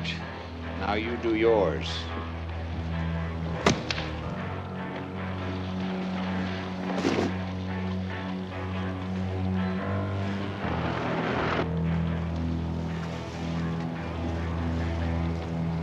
In exactly 12 minutes.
Slocum. Hello, Jerry. Evening, Mr. Slocum. Slocum, have you read my manuscript yet? Well, I haven't, but I'm going to. Thank you for coming over.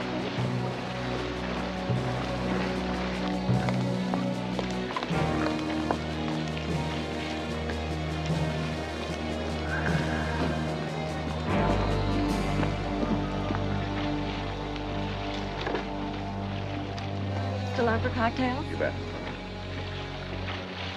Operator, this is Wayne Slocum. I'd like to place a long-distance person-to-person call to Los Angeles. Mr. Matt Houston. Imagine me, a household name. Mama's already a household name. And the face too.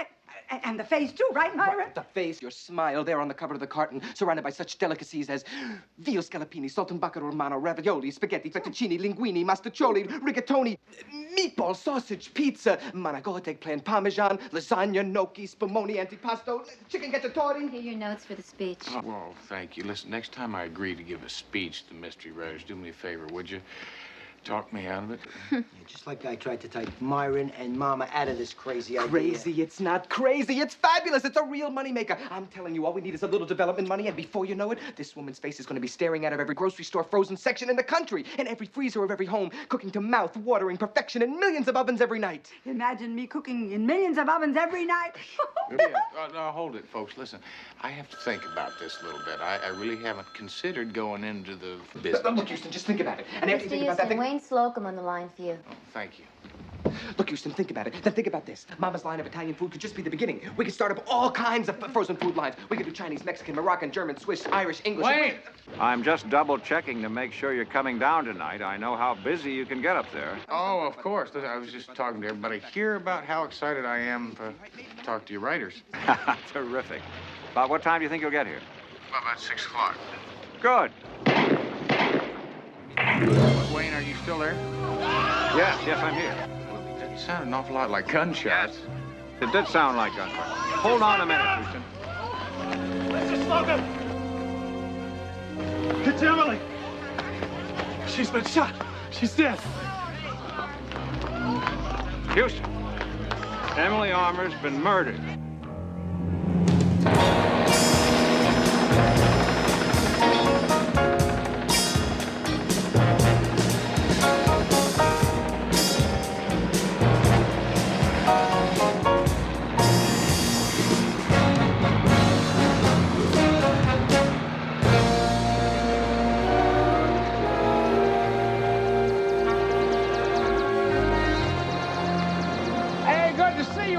Likewise.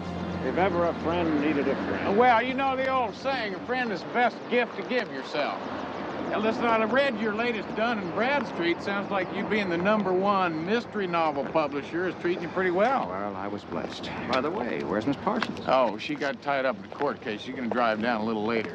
So whatever happened with Emily Armour death? Nothing. That's why we're so glad to have you here. Now, wait a minute. I agreed to come down here and speak to your stable of mystery writers, but I Just didn't... a second. You wait a minute. This lady is the most widely read mystery writer in America. Well, I know who she was. Everybody knew who she was. Somebody coldly pumped 3 slugs into her. Now, you're not going to walk away from that. Listen, I've got other commitments to the local law enforcement. The local law enforcement is nil. There's 1 sheriff and 2 deputies. I know that. And I talked to the sheriff. With a case this big, he needs all the help he can get, especially yours. Great. Oh, Mr. Houston, good to see you and good to have you aboard. Yes, sir. Now, you consider yourself deputized. Well, it's a pleasure to be on your team, Sheriff. Yeah, thank you. Boys, if you're about through, why don't you go on back over the office? I'll be over directly. So what have you come up with so far? Well, nothing much, sir. Nothing you can hang your hat on. No sign of a struggle, no forced entry. Either she forgot to lock her door or she knew her murderer and let him in. Or maybe he was waiting inside for her. Listen, any theories on that? Well, I think you can rule out the motive of robbery, because the guy'd have to be plumb blind. I went right through her purse, had $610 in cash in it and enough jewelry to open a hock shop. The sheriff checked all the rooms. Everybody heard the noise, but they didn't see anything. Sheriff, tell me a little more about the shots. There was 3 of them. One of them went clean through her. Weighed out as .45 caliber. Sounds like premeditated murder by somebody who knew her and hated her a whole bunch. How do you figure that? What's the difference between kill and overkill? I mean, to shoot such a very small lady with such a very large caliber 3 times, that spells hate to me, a whole lot of it. But the only people here who knew Emily were the mystery writers. Any of those writers have reason to hate her? All of them. We have a saying, to know Emily is motive enough to kill her. Well, I shouldn't say that. That makes me a suspect. Yeah, well, you're the one person I don't have to worry about. Do you mind if I ask why he rates special immunity? Well, that's because he's got the world's best alibi, Sheriff. I was talking to him on the phone when the killing occurred. That's right. Yeah, I even heard the shots. Listen, Wayne, when am I going to get a chance to meet the rest of the mystery writers? Oh, I'd say at the banquet tonight. Of course, we've canceled your speech because of what's happened, but I'm sure I can round them up. That'd be great. Here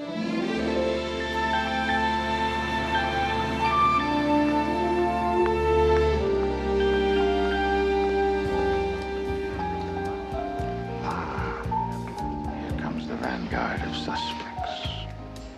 That fellow over there. Now, that's Jerry Fenton. He's the only non-writer of the group. He lives with the dead lady's Man Friday. Yeah, he looks like a certain type. Maybe a boxer. He was.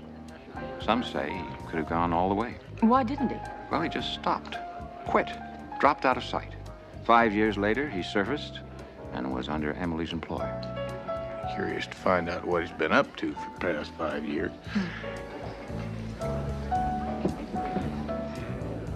Isn't that Nick Harrigan? Yes. Yeah, I've seen him on television. He's the ex-cop turned author. Yes, the critics say he's a terrific mystery writer. In fact, I've read one of his books. It was dripping with gore and blood. So was his relationship with Emily.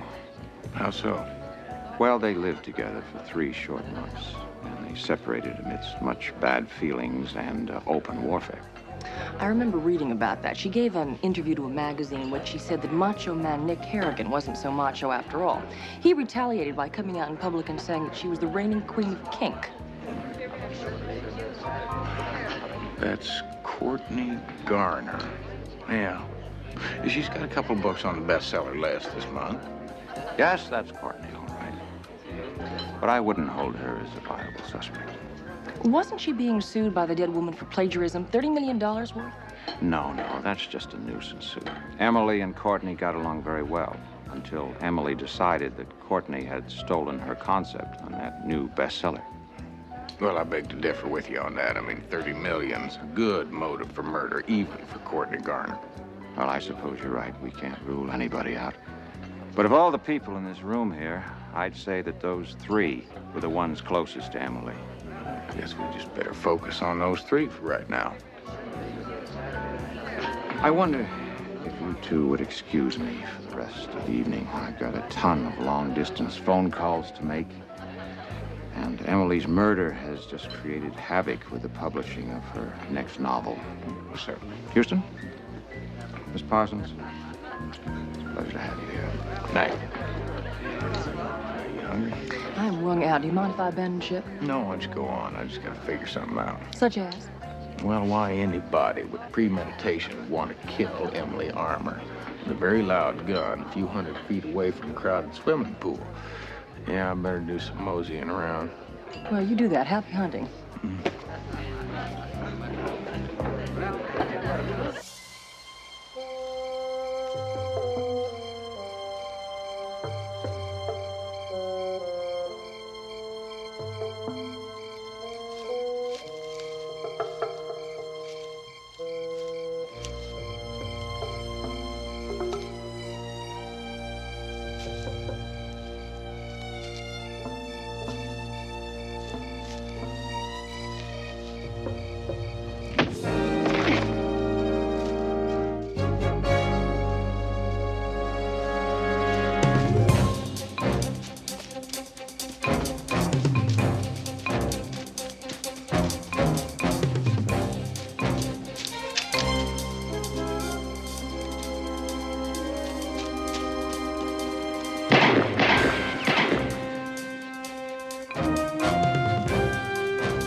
waiting for me in the bungalow when I got back. Who was in your room? I don't know. He had a chokehold on me. He said if we didn't get off this case, we were going to be like Emily Armour, dead. Don't worry about it, CJ. I'm gonna find him, and I'm gonna nail him 6 ways from Sunday.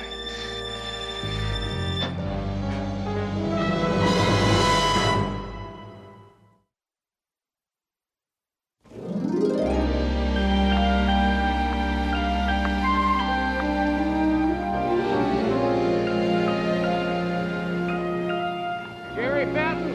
Yeah, Lester, they told me I'd find you out here. My name's Matt Houston. I know. You're Houston. Private Fuzz. And C's your, Yeah, I'm a business associate and lawyer. Any way you want it. Yeah, well, the way I want it is the way it is. Listen, we thought you might know who would have wanted to kill Emily Armour. She had enemies like everyone else. Like, Courtney Garner, who was suing her for $30 million. That lawsuit was for publicity. That's what Emily was best at. 30 mil is an awful lot of publicity. It's also a lot of motive for murder. You want motives? Check Nick Harrigan. Emily and Nick had a real go-around the other night. He's a tough ex-cop, and he loves to get physical. Well, does Harrigan ever get physical with Emily? Would have, except I was there. Oh, yeah, that's right. Hey, you're an ex-boxer. Yeah, I heard something about that. Yeah, you dropped out of sight for 5 years, and then, well, what do you know? You turn up now working for a lady author. Quite a leap. Yeah? So? Well, it just seems a little curious for somebody to drop out of sight for 5 years. You know, a little odd, unless maybe they joined the army or went to prison. Maybe I wrote poetry. Yeah, well, it just seems like a long way to go from heavyweight contender to Emily Armour's gopher. Gopher? I was her secretary, which means I was her research assistant and story editor. Any way you want it. Listen, friend, with or without your help, I'm going to find out what you've been up to for the past 5 years. And who knows, I may find out an awful lot.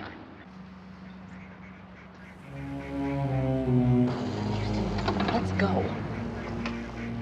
CJ, I want you to get a hold of Myron and have him find out all he can about Miss Armour's secretary. As long as we don't have to question him in this thing, I don't think it carries a first aid kit.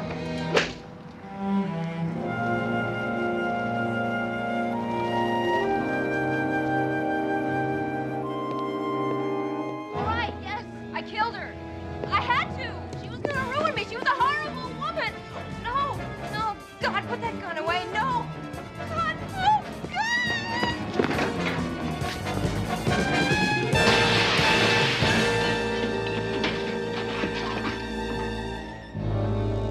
You actually threw a chair through my window. Yes, I did. It sounded like you were in trouble from out there, and Oh, desperate trouble. This book is due in a week, and I've only killed off my third victim. By the way, who are you? I'm sorry, my name's Matt Houston. Oh, yes, you were supposed to be our guest speaker before Emily went to that big rewrite in the sky. That's right, I'm trying to figure out who sent her there. Oh, then this must be the chapter where the handsome detective grills all his prime suspects. Well, since you're the one that writes all the mystery novels, I'm sure you know all about the questions I'm about to ask you. Yes, I probably know all the answers, too. Let's see, do I have an alibi? No. Do I have a motive? Yes. Did I kill Emily? No. Well, if you don't have an alibi and you admit to having a motive, now what's going to prevent me from thinking that you're the killer? Couldn't we just skip the obvious and get to the part where the sensuous suspect and the famous detective fall desperately in love? Well, I don't think that,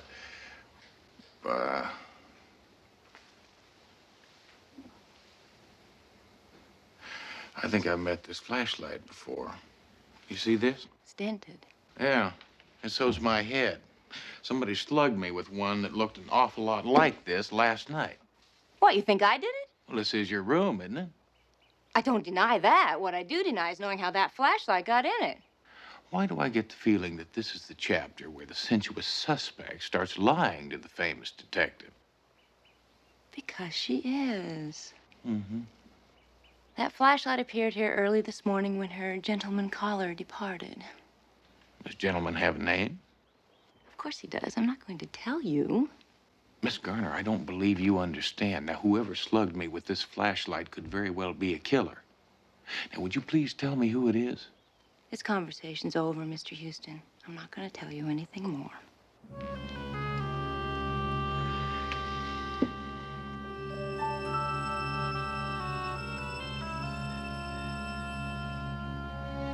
Well, now, maybe you don't have to.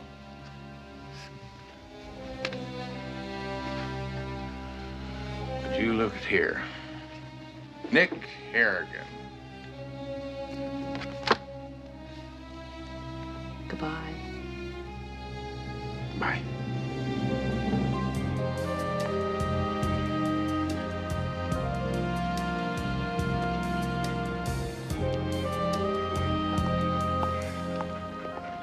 Well, leaving town so soon, Harrigan? Who are you? My name's Matt Houston. Oh, yeah, the hotshot private eye from Megabuck City. Listen, you leaving town right now, people might think you're running. Running because you killed Emily Armour. I don't give a damn what anybody thinks, you included. Well, Sheriff Keeler wants everybody to stay in town for at least 36 hours. Well, I don't take orders. Yeah, I know. That's why you got kicked off the force.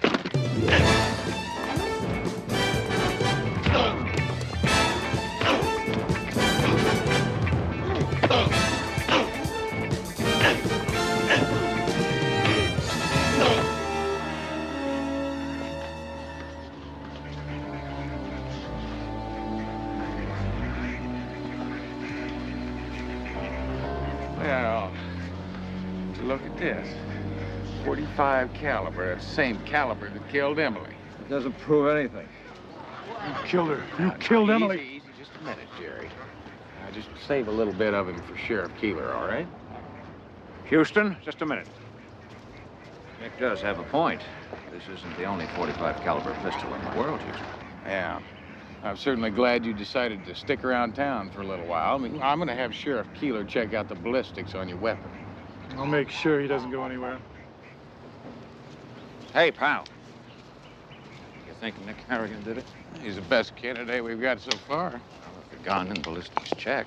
Maybe. What's the matter with you? Something on your mind? I don't know. It's all too easy. There's just a couple of things that just don't feel right. Maybe because you're dealing with mystery writers who live in the world of illusions and dreams and twists and turns. Could be, but I got a funny feeling that the sheriff's department here is not going to have the facilities to run a ballistics check on his weapon. Means I'll have to fly it into L.A. later on this afternoon. Better give him a call.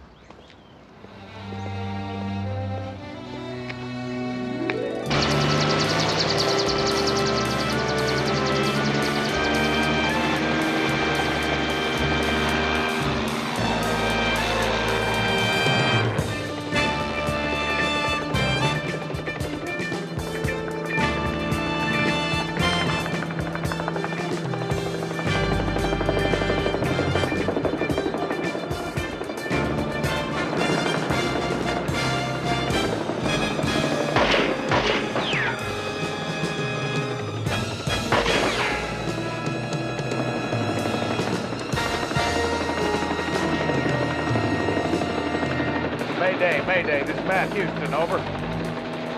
I'm about 10 miles due south of Ciudad del Sol. I'm picking up ground fire, and my oil pressure's dropping fast.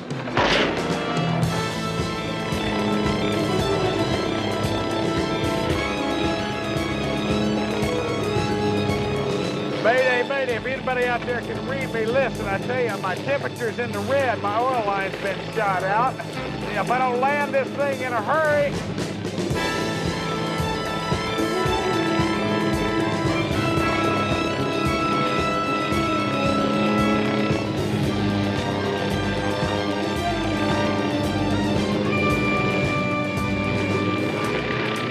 come on, girl.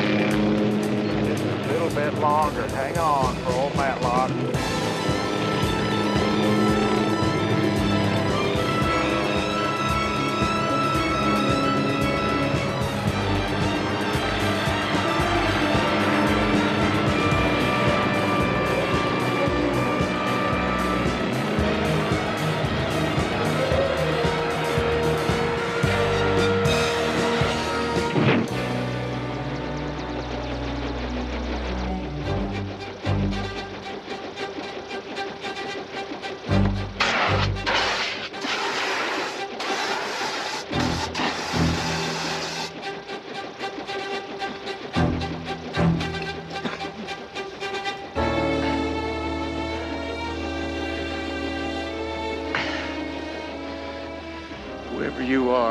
more.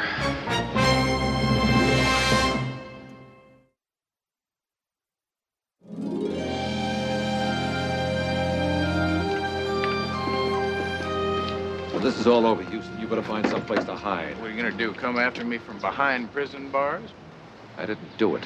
Shoot at you, shoot at a helicopter. I was taking your gun in for a ballistics check. Now, who else has got reason to shoot me down? It wasn't me. We've heard that before. Now get in the car. Hold it, Matt. I know this man. He's not a murderer. Thank you, Wayne. I'll see that my lawyers post the bail. You'll be out in a matter of hours, Nick. Oh, listen, now, hold on just a minute. Now, that's all very generous, but I don't think it's a very good idea. Consider yourself in big trouble when I'm sprung. I'll let you know as soon as I get that ballistics report, Mr. Houston. Matt, I think you acted hastily. Jail is no place for that man, not even for a couple of hours. Mr. Slocum, if Harrigan didn't do it, then he's better off in custody anyway. If he didn't kill Emily, then he's a perfect target for the one who did. Sorry, I don't follow you. Well, if Harrigan remains here, then the killer just might arrange for an accident or suicide, thus closing the case and letting the real murderer go scot-free. Miss Parsons, I'd like to put you under contract. Have you ever considered writing a thriller?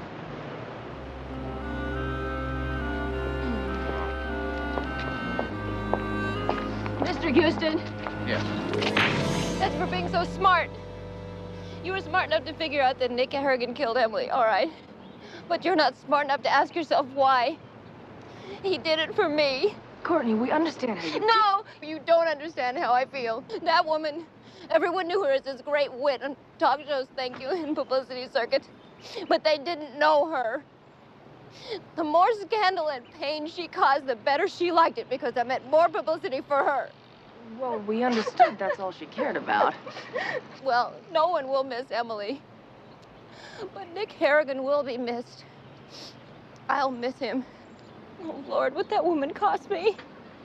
What she cost everyone she touched. Even poor Jerry Fenton. She would abuse him and insult him in public, and then she would make him work till all hours of the night. Wait a minute, how do you know that? Well, I would hear him pounding away at his typewriter every night since he's been here. You sure picked a rotten way to make a living.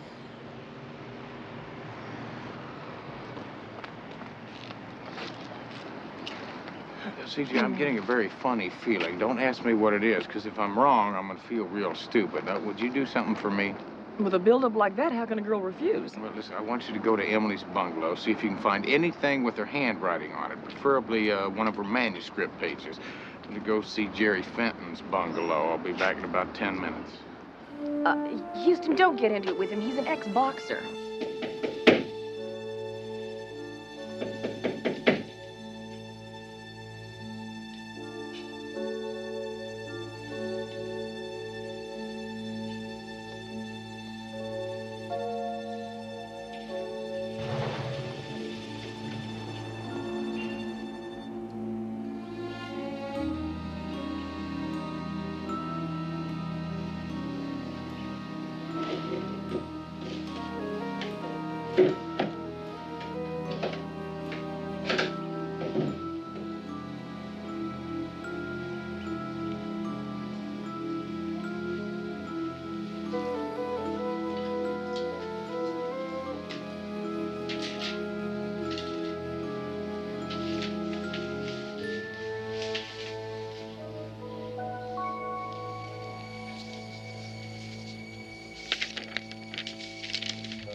Allô?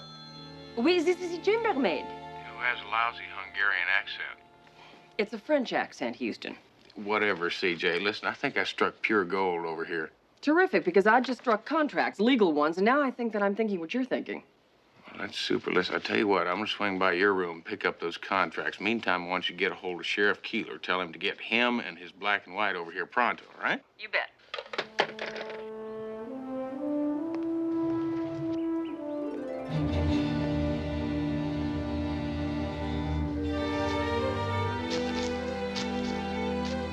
So you discovered our little secret, eh? Well, it's true, Houston. The ex-boxer was writing Emily's mystery novels. Now, what are you doing with these papers? What do you want with them? Don't you know what they mean? My lawyers drew them up. Of course I know what they mean. Jerry writes the books, and Emily does I know does the publicity, and that's what everybody keeps telling me. Now, Wayne, will you please talk to me? She was a failed actress who couldn't write a shopping list, but she was fabulous. She was flamboyant, and we were all getting rich. Don't you understand? This contract is Jerry Fenton's motive for killing Emily. Will you stop being silly?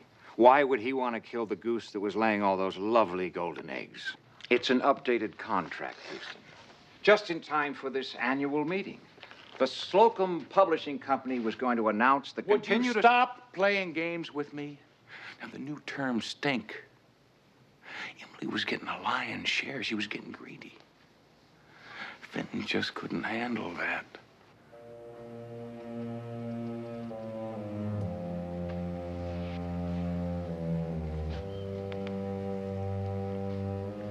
I blame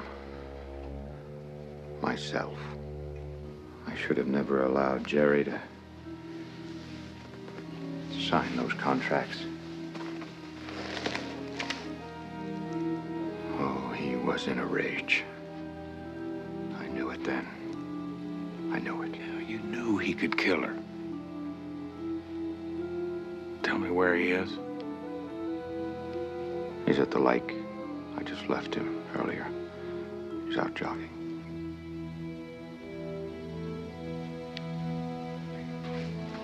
Houston.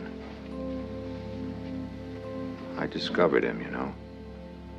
Imagine. An ex-boxer. There's such a spin on his words. I could tell from the first pages. CJ's already called the sheriff. I might go a little easier on him if you're out there. No, I don't think I could handle that.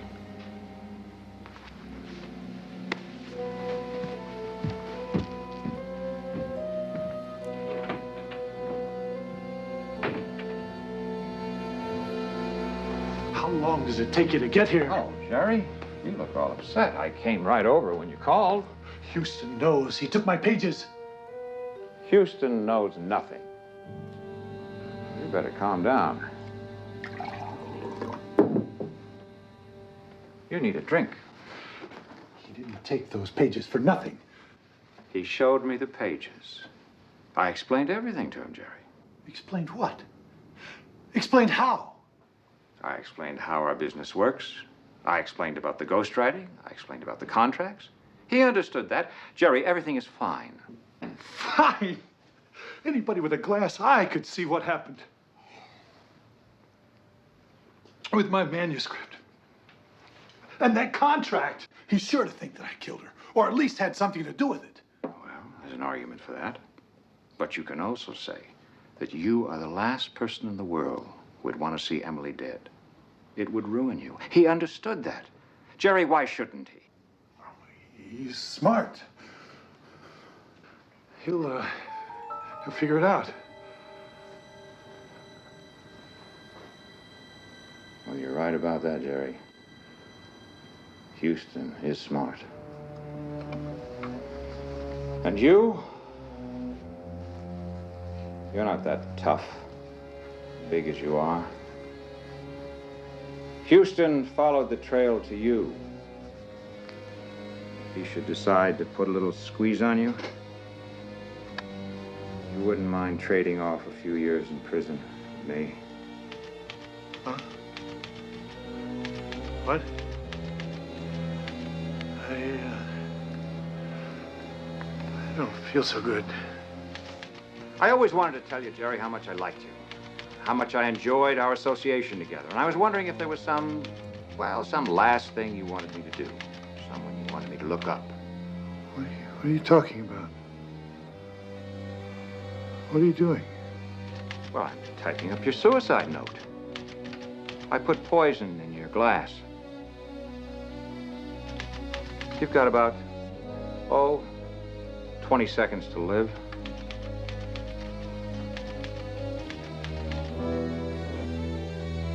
Yes, Jerry? You're right about one thing. Houston is smart. And I think he probably would have found out about everything. But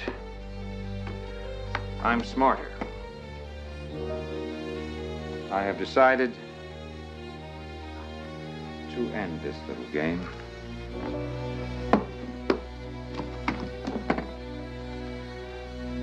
With you.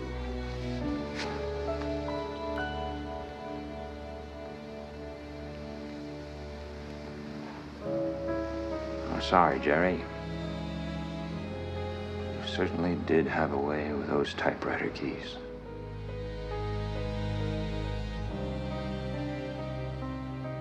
You and I could have earned an awful lot more money together. I'll miss that.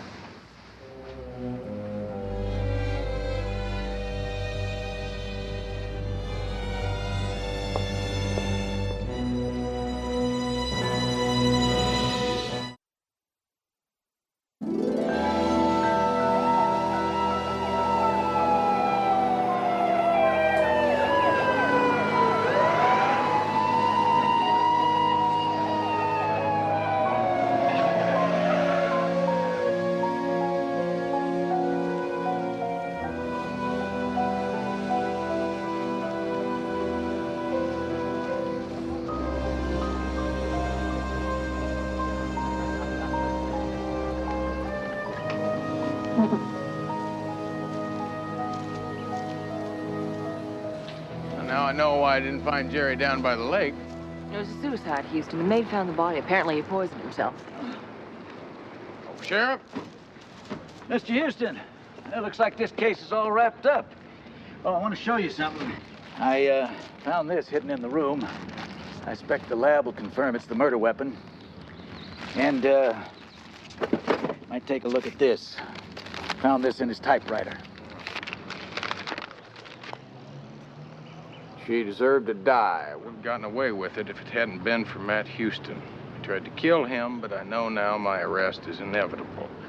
Can't stand the thought of prison. I, want to thank you for all your help. Is there, something wrong, Mr. Houston? Well, it's just a feeling, you know the feeling that you get when the hair on the back of your neck stands up, something's wrong, out of place? Yeah, well, I get that every once in a while, especially when my wife goes on a shopping spree. Yeah, well, this really isn't a shopping spree. Listen, I just wish I could put my finger on it. Yeah, well, if you need any help, you just let me know, okay? And again, thank you, sir. Ma'am.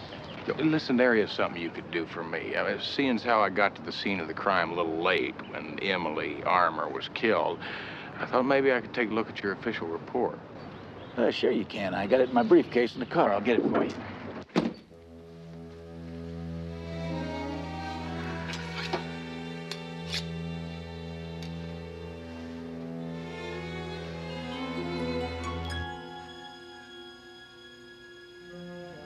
I suppose you're wondering what I'm doing here, while out there, my friend and associate is being carted off in a body bag. I'm here to arrest you for murder, Wayne. You killed Emily.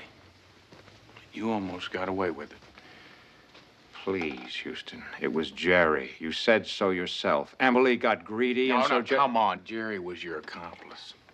You see, Jerry's the one that fired 3 shots I heard on the phone when I was talking to you. It was the perfect alibi, but you made 2 mistakes. You know, I think you and Miss Parsons really ought to start writing thrillers. All right. 2 mistakes. Well, it first happened by chance. Remember that first night when you hid in CJ's room? You scared her half to death to try and get us off the case? Well, you had no way of knowing that I was going to run into your partner outside of Emily's room. See, that told me that there had to be an accomplice. Circumstantial evidence, Houston. Circumstantial evidence. It could have been any common burglar. Yeah, that's true. But there is something else, Wayne. See, I read the sheriff's report. There were no powder burns on Emily's body. That was your big mistake.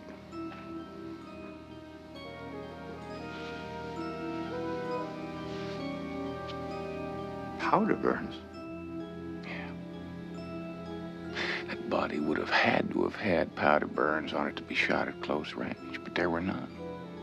That means that somebody muffled those shots. It means the shots I heard on the phone didn't kill her. She was killed earlier. Well, it still could have been someone else. Why would anybody else want to do something like that unless they were trying to create the perfect alibi?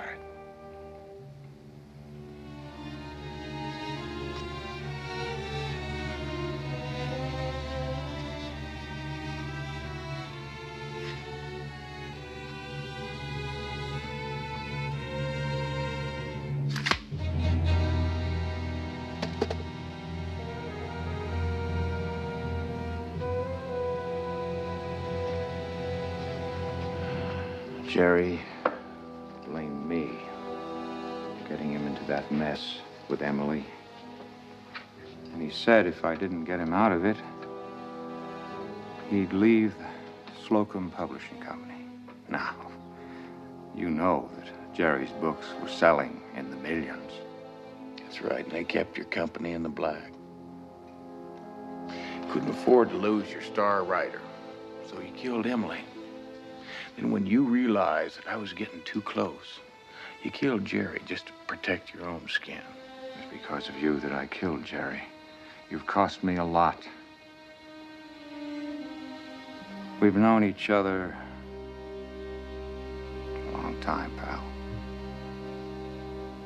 I'm gonna ask you something. Let it be. Walk away. I can't do that.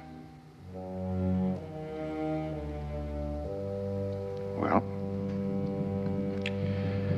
I can't let you take me in.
Friend, this is not what I'd call a happy ending for either one of us.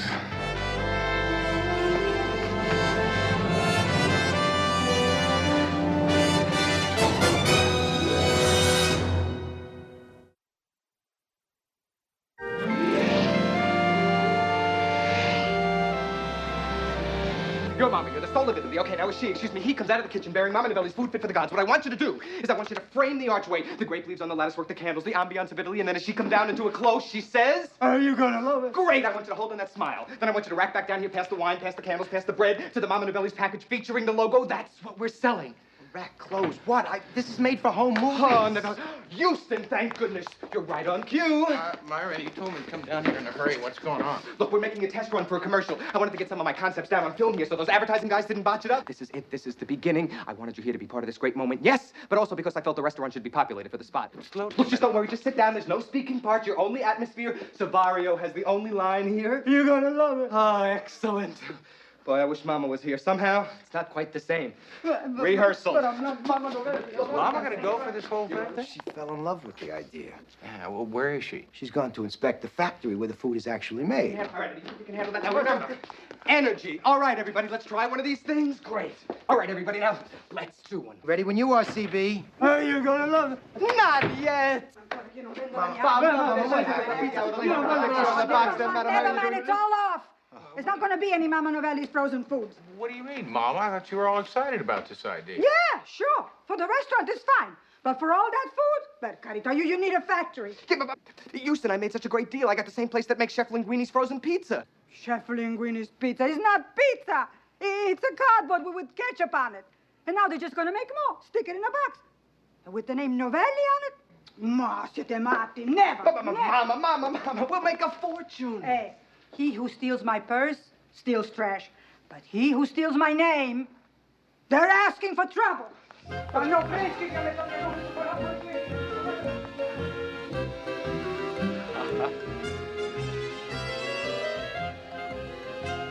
Sevario's pizza. You're gonna love it.